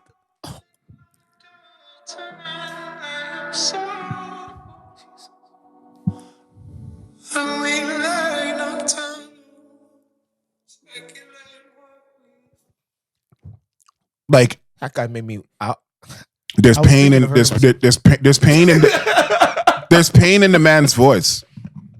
Like discretion, Blake, cut it out. Because they have to put that in shows, right? Oh yeah. That this may contain, and then, okay, which then takes us to Scenes of simulated violence. If you were someone else, you don't need help. Right. But yeah, that James Blake album was great, and he also produced a record on the Ye album. Yes, he did. And then we had Shout out to Bully, yo. Bully. What did you guys think about Bully? He's back. I watched it. Watched it. Well, you watched the live stream. I played the game. I'm happy he took a lot of that AI junk off.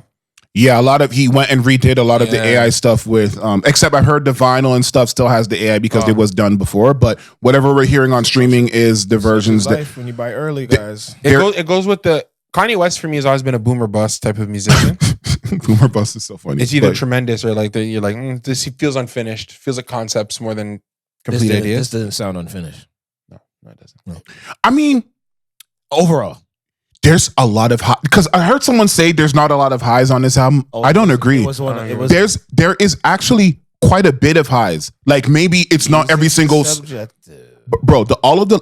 I see what he's doing with the Andre Troutman, using the vocoder because it's like, yes, I've been known for using the autotune. Let me actually go to what the autotune was built exactly, and that All the Love joint. The one where his mom is talking. Yeah, that was good. The sisters and brothers, Preacher Man. Damn. I just like that these songs felt finished. When I heard Vultures, Vultures felt like there was so many stuff that was unfinished. My favorite song of Vultures isn't on my streaming version anymore. The Donna Summers record. Yes. Exactly. What the heck? Because he didn't clear it, and you bought it, so you. I know. It's like I have the. So to me, it's like it's been years since I heard a Kanye album that had a record. I'm like, I gotta hear it. That Donna Summer, I brought. It's like the forgotten. So I know. It's like the forgotten thing of my soul. I was even thinking if I should buy Bully before something removed. There's what's the song where his mom where he's talking? Is it I don't know titles and I don't because I know there's the damn one, but it's not that one. It's another. Is it the mom? It must be Mama's favorite. Hold on, is it Mama's favorite? Let me see.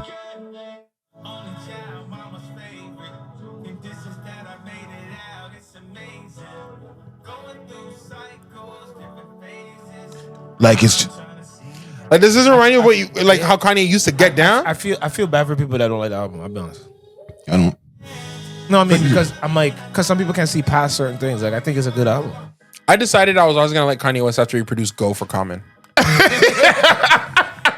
Wait, okay. You want to know? You want to know what I said? I decided. You want to know that is so funny. That is so funny. When Kanye did I don't remember what album he goes. Oh damn! That's it's graduation. Colin passed on his beat. Turn it to a jam. Everything I'm not, maybe everything I am. Like, wait, Colin, you turned this beat down. And Common talked about it. Go, bro. Yeah. Yo. Because Common is like a super hibbity hop rapper. Super hibbity. Yeah. I love finding forever. I like Common. Okay. How did he? Go is the most approachable album Common's ever made. I give Kanye West all credit for that. Yeah, well, he did. Well, and when I thought, he did the whole thing. Kanye West made Common commercial. When? Then I see what you mean. I see it. Common commercial. You made Common commercial. We made a Common you made commercial. Common get Carrie Hilson in one of his music videos. Right. Where Alicia Keys walking around an apartment looking all cocoa butter. Again. Right. And then you made Go with the black women just transition. Yeah. No, I you feel did that, Count Kanye? to 3. I'll always. No, you'll always have a I'll place never for forget how that's when I knew. Oh, this guy's a genius. Right. If it wasn't for Kanye, you wouldn't see this John Legend the way he moved, get and sing everywhere and all over the place. No, of course not. No, that's 1,000%. Carrying that. Remember when a homie used to you saw him back in the day? Yeah, when he was just carrying Kanye's luggage, carrying his bags, bro. Yeah, from carrying his bags to being his own man, it's crazy. To performing at presidential stuff and what have you. Yeah, and every award show ever possible. Yeah, and you see now. Well, we're gonna talk about the Jay-Z stuff, but you see that Kanye's doing the 3 days of wireless. Jay-Z is doing the 2 days back to back at the what's the stadium? It's 3 shows. So why are you saying what's the third? Oh, Jay-Z has 3 shows. Oh, he added a third one. Oh, yes, that's the update. Right. To honor the Yankee Stadium you're talking about? Yes, Yankee Stadium. Thank you. The third show is called Extra Innings. Okay, so the first one he's doing Reasonable Doubt. The second one he's doing Blueprint. And next one is called Extra Innings. It doesn't say what that means. We don't know if that means both of those in one. We don't know if it means everything not in those. We don't know if it's all B-side stuff. We don't know if it's just the hits where he's bringing all guests and it's just that could be him bringing everybody Extra Innings. That could be the guests. Reuniting people. We have no idea what Extra Innings is, but the way that they made Extra Innings makes it seem like that's the one. Yeah, that's the one to go to. Yeah, like if you could only go to one. Yeah. Like if you could only go to one, because it won't disappoint you. You know, because Jay's working on new music. Yes, I think he's always. I just don't know if it's going to release. Wait. Oh, you don't know if it's going to release this year? This year. Well, I agree. With question. I think he's definitely working on stuff.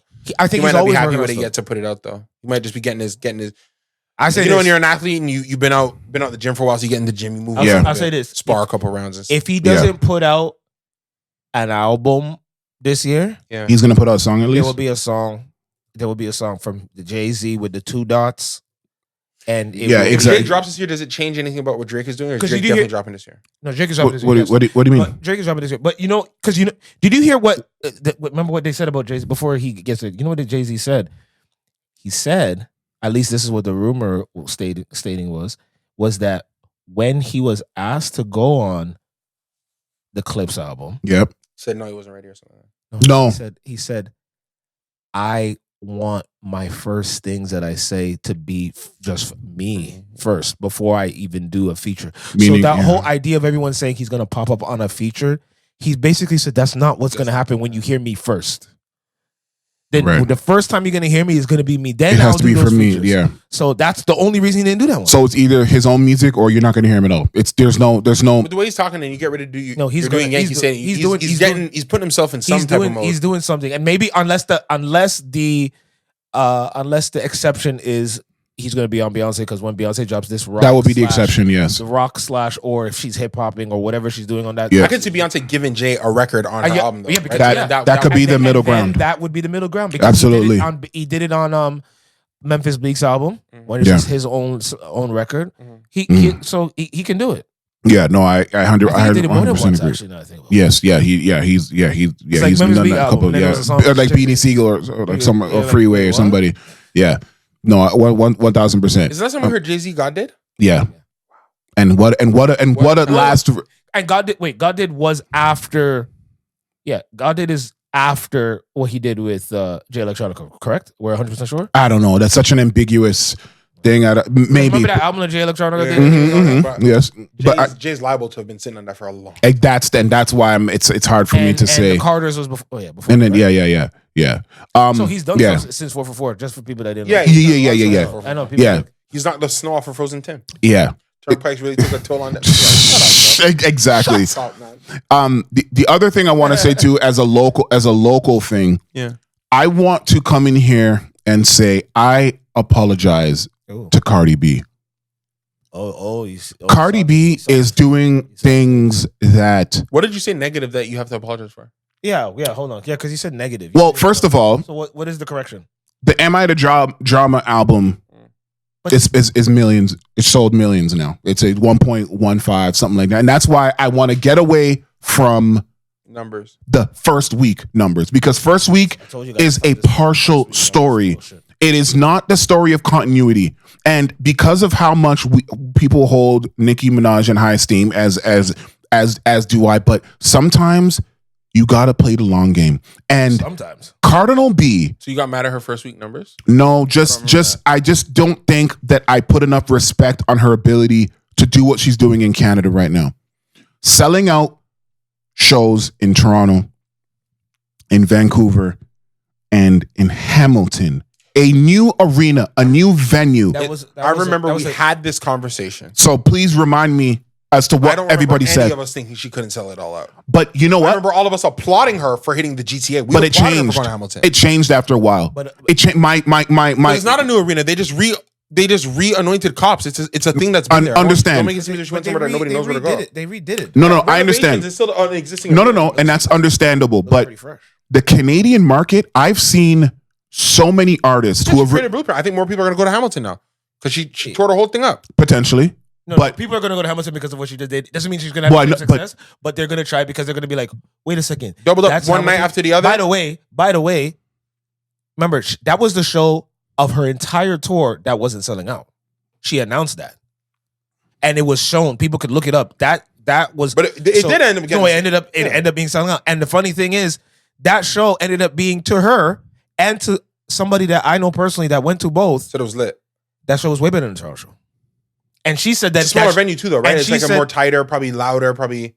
No. Cross Coliseum can't be the same size as Scotiabank Arena when I just think about their facades. But they're louder. The seating is similar. But they're louder there. Oh, I love you, James Blake. But the crowd there and the energy there was better in Vancouver and Toronto. I believe it because look who would go to Hamilton. It's all the people that are turning up. No, but she said people were coming, but people came from everywhere for the Hamilton. People took 2-hour train rides. It's also cheaper. Weren't the Hamilton tickets cheaper? It was all the same price. No, it's all the same price. No, I believe they were cheaper. They were really. Yes. Wait, then yes. Hamilton should be cheaper than Toronto. Toronto for sure. The premiers. I don't know. Premiers cost, but like I looked at both. What makes your sellout is not your premier seats. What makes your sellout is your GE seats. It was, and that's what people were mad about because they're like, "Yo, if I knew that it was cheaper in Hamilton, I actually would not even have booked the Toronto." Like anybody who lives in the GTA would assume Hamilton one's cheaper. That's where I gotta go. Yeah, but a lot of people are not thinking that Hamilton is going to be a thing and that's the thing. Being an artist and booking a place like Hamilton that's so close to Toronto is a gamble. And she took a risk. Obviously, they looked at the analytics and figured that this is obviously something that she should try to do. Now, it almost didn't work, and it almost, because she's been selling out every single venue, and this was the one that was giving her a little bit of trouble. So the fact that she was able to do it with the ease and then she was rewarded with such a positive crowd experience, I feel like that's just a really nice story. And I do think it will get other people to come in. But it's like when you think about how big, once again, Nicki Minaj is, right? She's the one that sells out things like that. She's the one that, so the fact that Cardi B was able to come with an album and they we're seeing so many negative things about this and that. Like, oh, yeah, it's only okay. Oh, it only did this because of bundles. It did this. But then it goes on to sell this much. She's such a good and positive person. And she's making music that's like. I just don't have a memory of us doubting Cardi was. No. I had personal doubts. Like, I didn't know if this outing of this thing was going to be what I'm seeing now, because once again, when you look at things in a vacuum and in isolation and you don't step back and actually see what it does outside of the moment, you can be surprised. And I'm honestly the lowest cheapest ticket in Hamilton was 90 and the lowest 150 ticket in Toronto was 160 and the lowest ticket in Vancouver that's probably more was 100, 85 to 100. Vancouver, I guess it's smaller. Okay. Yeah, Toronto was more expensive than Vancouver, and Hamilton was more expensive, at least than all of them. Yeah, that makes I thought Vancouver would have been a little more, but I guess that's hip hop doesn't play out there as much. Right. So then they have to adjust, and I don't know if the venue is the same. She played where the Canucks play, right? So she played. Is that Rogers Center too, or place? Is it? Is it Rogers? Yeah, maybe. I think it is a play on. Yes, yes. It's another. Yeah, I think it is. Yeah. Yeah. So did anybody listen to any of the J. Cole interviews? I watched him on whole cam interviews because obviously, right. Well, he does have that many. seats. Which one? 20. No, I said the size. I'm talking about like the facade of the building. I know they seat the same. Oh, But how much they also allow for the show? You know, they close off some when they, you know. Have That's you been to Cops Coliseum? I looked at the video. That didn't look like it closed. not for cops. The former Cops Coliseum? For It's big. I mean, there's things that happen there, but yeah. I just remember. I'm just saying. good for her though, and I really do hope, blocked off.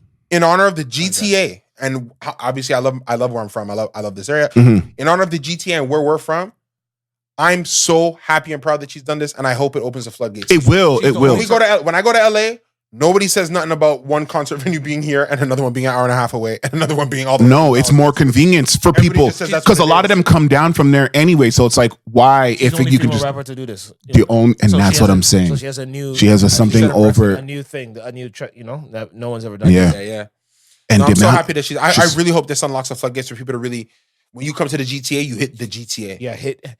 How come people? I always see this thing of if there's a Hamilton thing, then there's no Montreal or a Montreal Ottawa thing. Like there's always, and in some places it's Montreal Ottawa and no Hamilton. Which I don't understand. I mean, those places are so far apart. You should, if you come over I here, don't understand. I'm confused about that. if you come over here, this side of the country, you should be able to hit Toronto, Hamilton, Montreal, no problem. Yeah, I don't understand how that. Depends on what kind of music you do. That size. I think Nicki Minaj could do it in the women's scope of If things. Cardi can do Hamilton, she could do Montreal. That's Clearly, there's a reason why they didn't go there. I don't think it's because of. I think it's A something. lot of else. Haitian, a lot of black people in Montreal. I think she. But- A lot of people. It could be all these shows of Cardi, I see only white people. So I don't could know. also be the time period of that doesn't fit what. There's no venue at the time of when she's That's running not true. those They're playing things. hockey there right now. Like They people could've got to found think a about date. those. It's not just Sacre bleu. I don't have fans there. She has fans there. Putanina. Bro, Montreal bumps, bro. Like I'm telling you, Yeah, but there's a lot of But I haven't seen people cancel shows Montreal shows. multiple times, multiple I've seen them genres go. too. Is it the people? So that maybe it's a different type of people. I don't know. That's why I don't know. I don't know. Y'all got to tell me I'm Montreal. Hit us up. Let us know what's popping over there. Yeah. That's Ricky. It's Ricky. And shout But yeah, shout out Ricky. but yeah, shout out local. Yeah, but the J. Cole Not thing, Montreal, but the J. Cole thing. Before we how do you guys want to close out? Because I know you're looking at the clock. All right, let's go. It helps with the editing. I'm out. Bye, guys. No. Okay. You know what? Let's take it off of music. Fuck music. I wish you didn't run. Okay. What? say what you No. You didn't. You wish what? Your wish is the command of everybody here. What is the wish? Because we already moved past this, but I did curious just to ask this guy, since he always watches movies secretly. I just want to know if you watched that movie with Ryan Gosling. Yes or no? Oh, the project. Tell me not yet. Okay, thanks. I know. Yeah, because we're gonna have to talk about it because Saw it already? no. But we should see It's on my it. list. Yeah. Let's give Jaden Ivey some love. A little bit. Who's that? Because I like to get Jaden who? Yeah, I knew somebody was gonna try to do this. Who the fuck is that? You talking about the basketball player? yes. Oh, the one that got kicked off the Bulls. Chicago Bulls. Let's give a little bit of light to What it did he because do? I think we can What did he because do? I want to hear. What did he do? Condemn everyone or I don't think you can condemn anybody. then what? Then what? He's not good. I don't know enough about it. He's not a Obviously, good basketball player. I only know it from and that's another thing. I don't know enough about it to I know heard- if he's just due to get. I have a released. guy that is a He's a Bulls ball man fan. and said he's not good. No, he's a Bulls fan. My issue. So I thought, oh man, Yeah, he's not that good, not that bro. The good. guy's made $80 million. Why did they pay him? But then he got injured. Wait, did he just say that about the NBA about why someone got paid? In 2026, the modern paying era. Markel Fultz, Ben Simmons. No, I got you. People get paid. So this young Yogi man, Stewart. this young man, I think has recently gone through a conversion to Christ. I think he's recently done it. Well, you really made that sound very. You made that. I'll be honest. Go ahead. It doesn't sound appealing.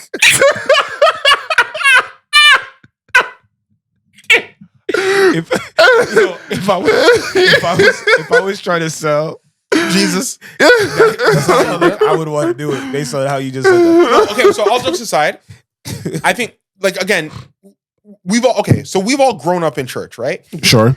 And one thing I'll say about my community, I identify the church as my community because this is a community I identify with. I identify myself with Christ believers because I am a Christ believer. Mm-hmm. But like with any community, there's a bunch of us that come at it from different approaches and different steps.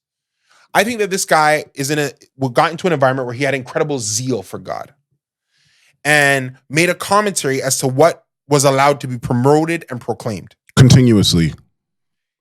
Which he's allowed to do. A continuous commentary, because don't make it seem like it's a one about what could be proclaimed. Now he was giving post-game interviews saying, I'm born again, I'm dead to who I was. This is not alarming to me. No, we've seen people say this. I've heard this 100 times. However, I think the part that happened is he called out and said, "Why does the NBA promote pride?" And we can have pride in that, but I can't have pride in the Lord. I can't. But who said he can't have pride in the Lord? Well, the Chicago Bulls did because they released him. That's not why. Go ahead. No. So hold on. But he said, if they can have pride, if they can celebrate and pride, called them unrighteous repeatedly. What? He By the didn't way. say like No, he added a lot, but yeah. So don't okay. Don't sugarcoat the nigga. It's not sugarcoating, but growing up in church, somebody calling me unrighteous that's not offensive. Like I know, but what about those? What about those who don't? What about those who don't go to church? Nothing. And who's an identified Christian? I get it. I'm not saying I don't get it. I need it to be where on merit alone he got released. It can't be because of what he said. It wasn't. It's not just that. It's not just that. He was actually a terrible teammate, and he would do a lot of things in the locker room with these guys, and ask if these people ask reporters if they fornicated before, like. So this is why I was saying what I said before, where I said he recently converted to Christ. So for all those who've gone to church, we all know we've all seen the person that came and then they got converted, bro, and it's like everything is a problem. Militant day one. I'm turning away from everything. You better not walk. You better not eat gum. Oh, the other thing too. Where's the Pope from? The new Pope. Where is the new Pope from?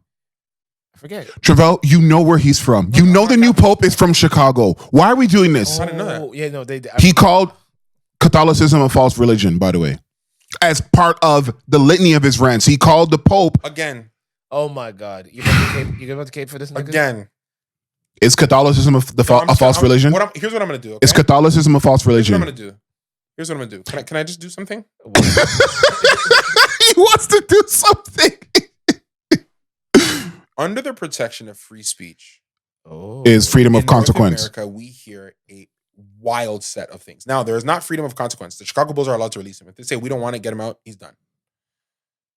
But I'm not going to sit here and act like what he said was it's not the most heinous thing I've heard online. So, you're talking about heinous now. Are you talking about? He want people to go with the most. Travell? People always say that. Dude, one day my editing, one day my editing is gonna get good enough where I can do the things where we call back to past videos, and I'm gonna show where you said the only person that gets away with things is Donald Trump. Everybody else is on the chopping block and can be murdered. Allowed and should be aware of their consequence of anything that they say, unless you're him. I'm not disagreeing with what you guys said. But that's what you said. So you guys didn't hear me. You mean you're not disagreeing with what you said? Go ahead. I think what I said is I believe in freedom of speech, and I don't think it's the worst. But I do not believe in freedom of consequences. If the Chicago Bulls have 100% right to release him if they want, a private organization. Yeah. However.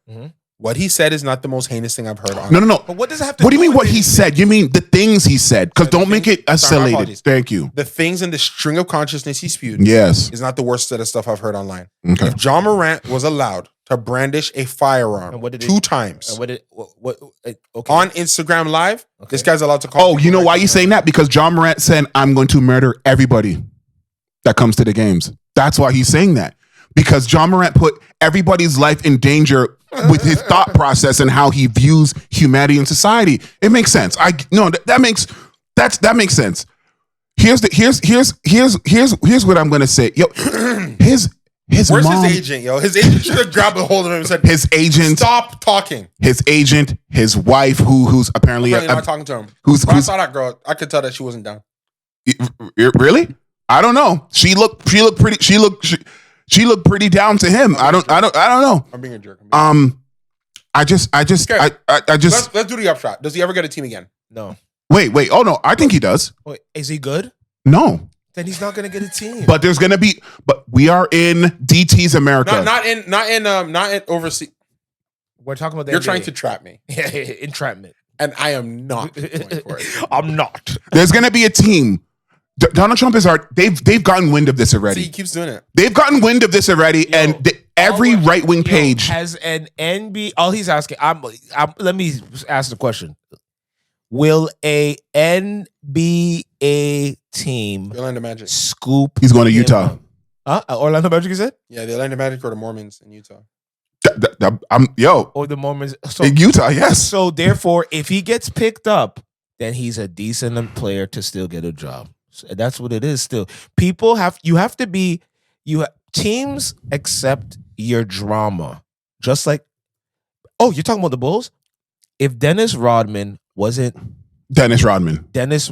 the court for Michael Jordan and Scottie Pippen and all that shit that he was doing at that time, he would have been kicked off the team, bro. Do you like what he said about Anthony Edwards throwing him under the bridge?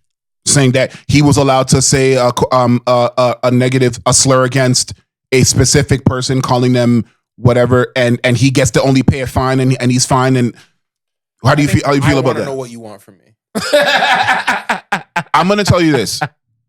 Does he look, when you see him talk, does he look like someone who is just excited about his faith in Christ? He doesn't. I'll be honest with you. I'm not a body language expert. Oh, my, all right. Travell. Oh, my God. There's something in his eyes. Man. He doesn't look right in his eyes. There's something in his eyes and his speech that is not, this is not a religious. I caved it early and I said the guy seems like he's a new convert, very excited. No. I don't know the church he's going to. I don't know what he's been indoctrinated. Yeah, it could be a problem. We've all seen people that go in and they're getting learned the faith by somebody who's a bit too militant or not giving right context. And they are unleashing very judgmental, harsh speaking Christians. Now, but I'm not going to reject that summarily because, yes, it is a part of the faith to proclaim your faith. If he's not doing it appropriately, if he needs to be... Because why are you bringing up... Hold on, I just want to finish my point and I'll give you the floor. If he needs to be counseled, if he needs to be adjusted in how to not speak with a wicked tongue, or whatever the case may be as a public figure, these are the delicacies that we have grace for in the faith. Do I think that he seems all the way there? That's what he asked. I'm not a body language expert, nor am I a clinical psychologist. Let me tell you guys something. Let me tell you guys, people who are in sports, let me tell you guys something. You may not know this, but I'm going to remind you this. If you do not play your sport at an elite level, if you don't play your sport at an elite level, that means you are of the 1%. You are at the top, the 10%, whatever your case may be. If you are not at that level, I don't care what you talk about.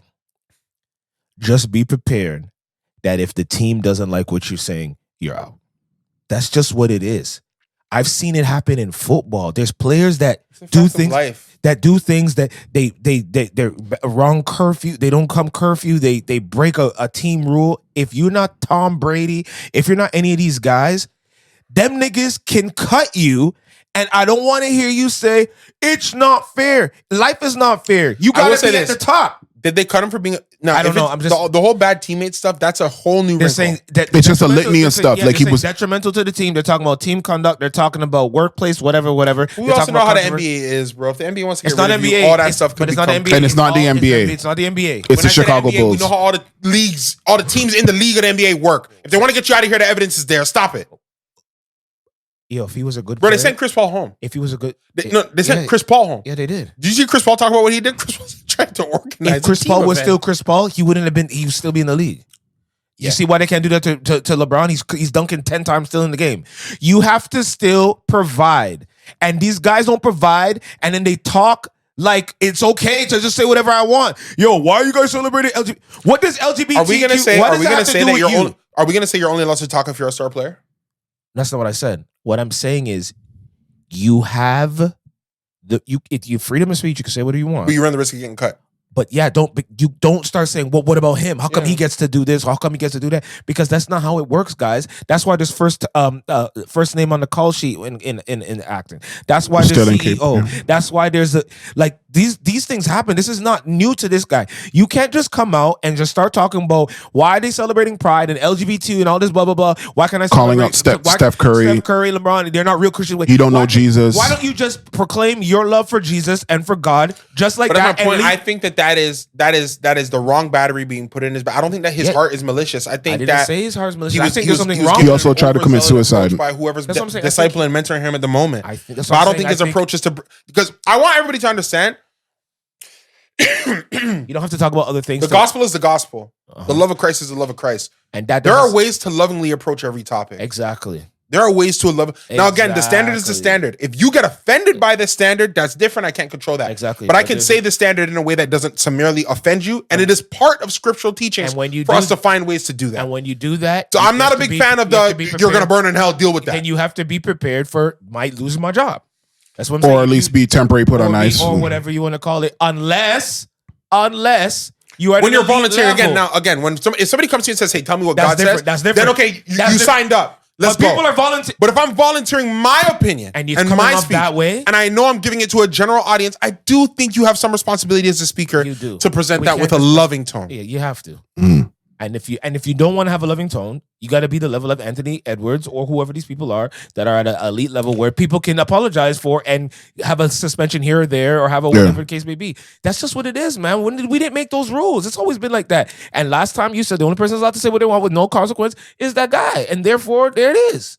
So that from that point, it's you know you've taken a piss out of it, so it's okay. It's not a cool topic, but you know what? But it's an important one. I want to end off with this. Okay, I want to know. This is a very important question that I want to ask you guys, and I want to know what you guys think about it. It's a very short clip I'm going to play, and then I want to see what you guys think because it's kind of going nuts on social media if I can find the clip. Okay, so there is this let me see if I can find the clip. It's this. Okay, there is a sickness that an ailment, a physical ailment that this couple has. Okay, what the hell? I never heard of this. And it is called. Let me see what it's called. No, I had to have saved it. I had to have saved it. Hold on. Okay, so you know there's people that have like certain deformities and things like that, right? So you know those people that don't have movement, like they're not able to, they're not able to use their bodily movements, and like they're like really small and they're in these wheelchairs and things like that. Have you seen those people before? No. I just don't think Oh, here it is. Perfect. Oh my God. Thank you. Explanation. Thank you. Here it is. You're gonna watch this clip. So they're in wheelchairs and they don't know how to move properly. Yes, they have a hard time moving and stuff like this. I want you to watch this clip. I just don't want to engage with this. All sounds like it's gonna get me in trouble. No, it's not. I want you. This is simple. It's a simple question. Little people in wheelchairs who talk funny. I want you to watch this. No, this is a very important question. If you're tricking me in this AI, I'm gonna get mad. No, it's not. Now, Trevor, look at the screen. Everybody, look at the screen. Okay. Here it is. Here we go. I've never seen this in my life. Just watch. This is important. This is not AI? No. They have this disease, and we're going to talk about it in a second. We have osteogenesis. Imperfecta. That causes us to break easier and quote unquote normal. Our daughter was born with the same condition like us. The genetic doctor actually told us that any child we have would have OI. And whether she has OI or not, that did not matter because we have OI. See me? Look. Mommy, today I have food. So I guess it's on some kind of reality show. So here's what I want to ask you guys. This is very nice. So this is what No.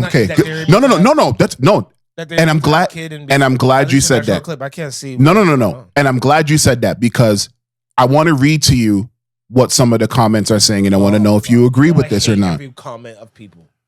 People are stupid. One of the common comments is, "This is the most selfish shit that I've seen in a while." Selfish. These are wicked parents. These are bad parents because this is on Nigerian Twitter. They are so selfish. They don't need a child in this condition. So there's a lot of people that are basically saying that they should not have sex. They should not be having a child knowing that a child is going to have this condition. And then there's people that are saying if they can have a child, they should be able to have a child no matter what the condition is, especially if they're living with it and they're okay, or they're living with it in whatever way. They've lived long enough to have a kid. Right. But people are saying because you're having it, because you heard what she said. She said that the doctor said that you're pretty much the kid is going to have the same condition as you. Okay. And they obviously they're human beings. They want to be able to have children, but people are saying that this is an abomination and they should not be allowed to do this because it's reckless, careless. Travell, the last conversation was a religious one. I'm very interested to know what you think about this and what you think, if you think that what people are saying is right or wrong in how they're approaching this topic, knowing that it is a permanent sickness that this child has been born into, but these are two able-bodied human beings that God made that are having a child who is having this being born into.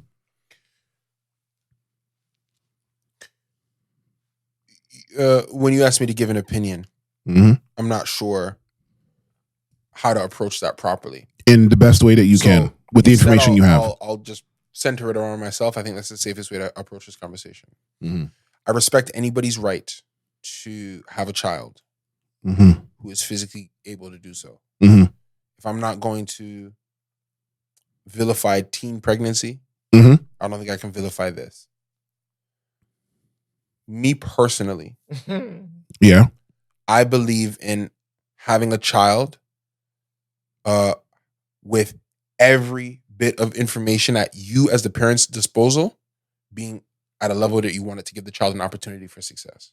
To have a chance at an amazing life, a better life than you have. Yeah. If I was broke, I wouldn't have a baby. If I didn't have a wife, I wouldn't have a baby. I'm all for two, by the way, but keep going.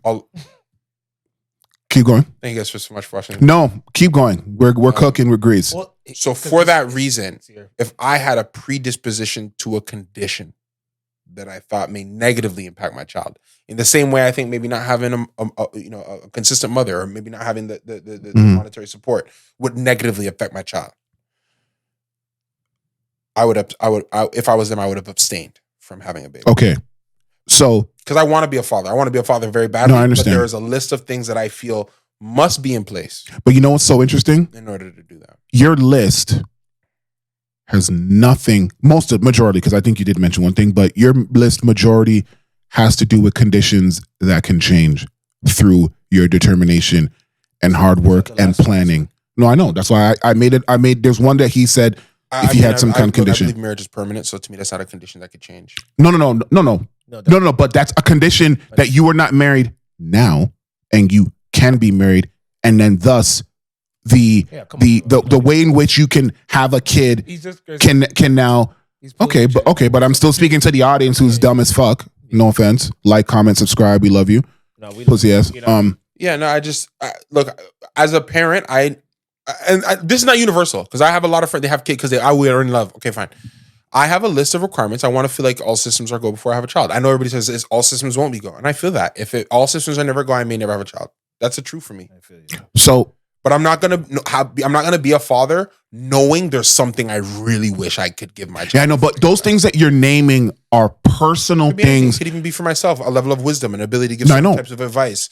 But these are things that can change. Do you understand? Because when we compare it to these people, let's say these two people with this disease, permanent disease, are God-fearing, Christian, loving, praise God, individuals. Wait, I got one for him. Praise God, but having a child is not a birthright. Oh no, so let me get. You know what's funny? 98% of Christians believe so. Why would they? When marriage is not a birthright, they're not reading. They also believe that is as well. It is good for a man not to touch a woman, but because of his own sexual immorality, let every man take one wife. That does not seem like a Bible that's begging everybody to get married. Oh, beg. Well, listen. No, I was going to ask him. So it's begging people not to shack up and get gallus, but it's not saying marriage for everybody. So I don't know what show I watched. Okay. But I don't remember what show I watched, but it was I can't remember what it was. But anyway, the couple, the girl had hearing issues, right? And is this Creed? No, she had hearing issues, and then they asked the doctors if they had a kid. Is it hereditary? What would the chances be? What the chances? And then he said no. or like it's low, like it's not like basically lower 0. Like I think it was like 0. I think it's like it has nothing to do with that. Like it's not because she has it that means this kid's gonna have it. It's something that was. And then the kid came out and was deaf.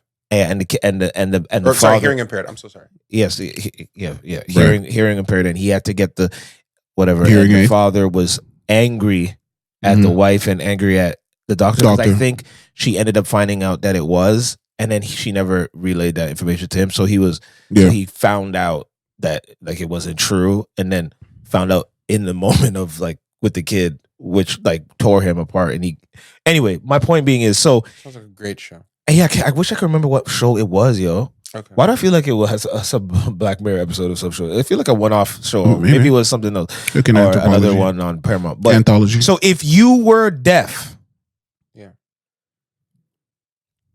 and you knew the possibility of your child, I wouldn't have a biological could be deaf. I wouldn't have a biological child. You wouldn't go have a kid. Like that stops you from even adopt.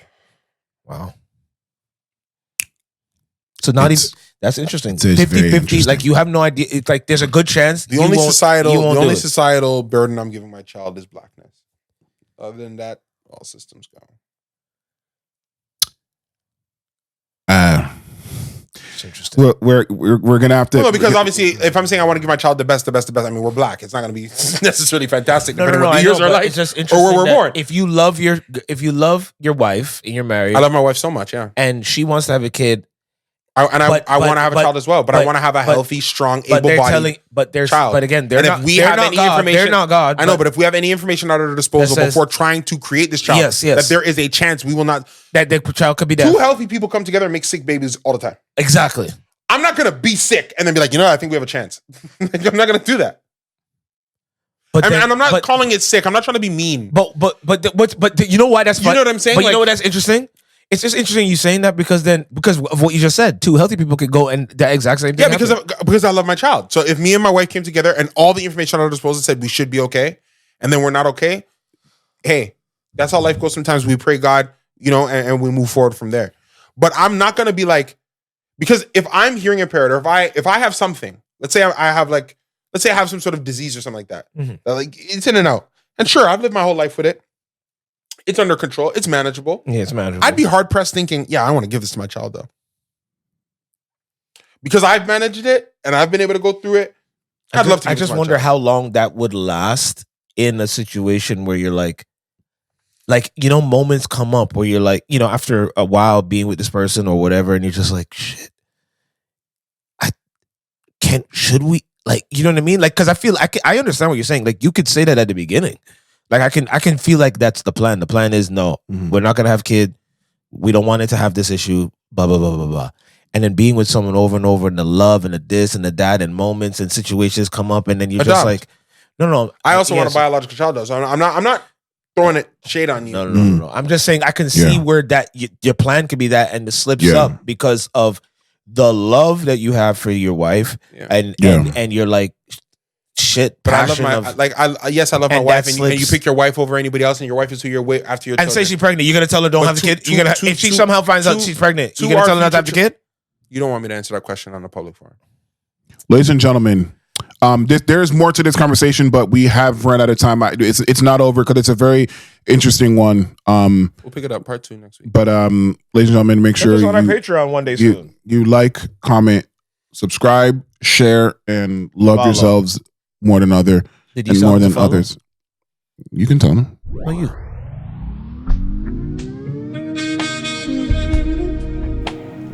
Hi there. Thanks for taking time out of your busy schedule to take a listen and watch. You might want to sit down for this. You Might Want to Sit Down for This was taped in front of a live studio audience, and we appreciate all feedback, comments, and nice things that you have to say about us, and also the mean things you have to say, because you know what? All criticism is constructive and never destructive and reproductive. Anybody who has any problem with anything that we say, I do urge you to take those thoughts, write it down on your favorite piece of paper and your favorite pen. Once you have every single piece of information written down, I want you to fold it up 4 to 5 times on a 90-degree angle. And I want you to turn it sideways and stick it straight up. This This concludes our broadcast day. You might want to sit down for this.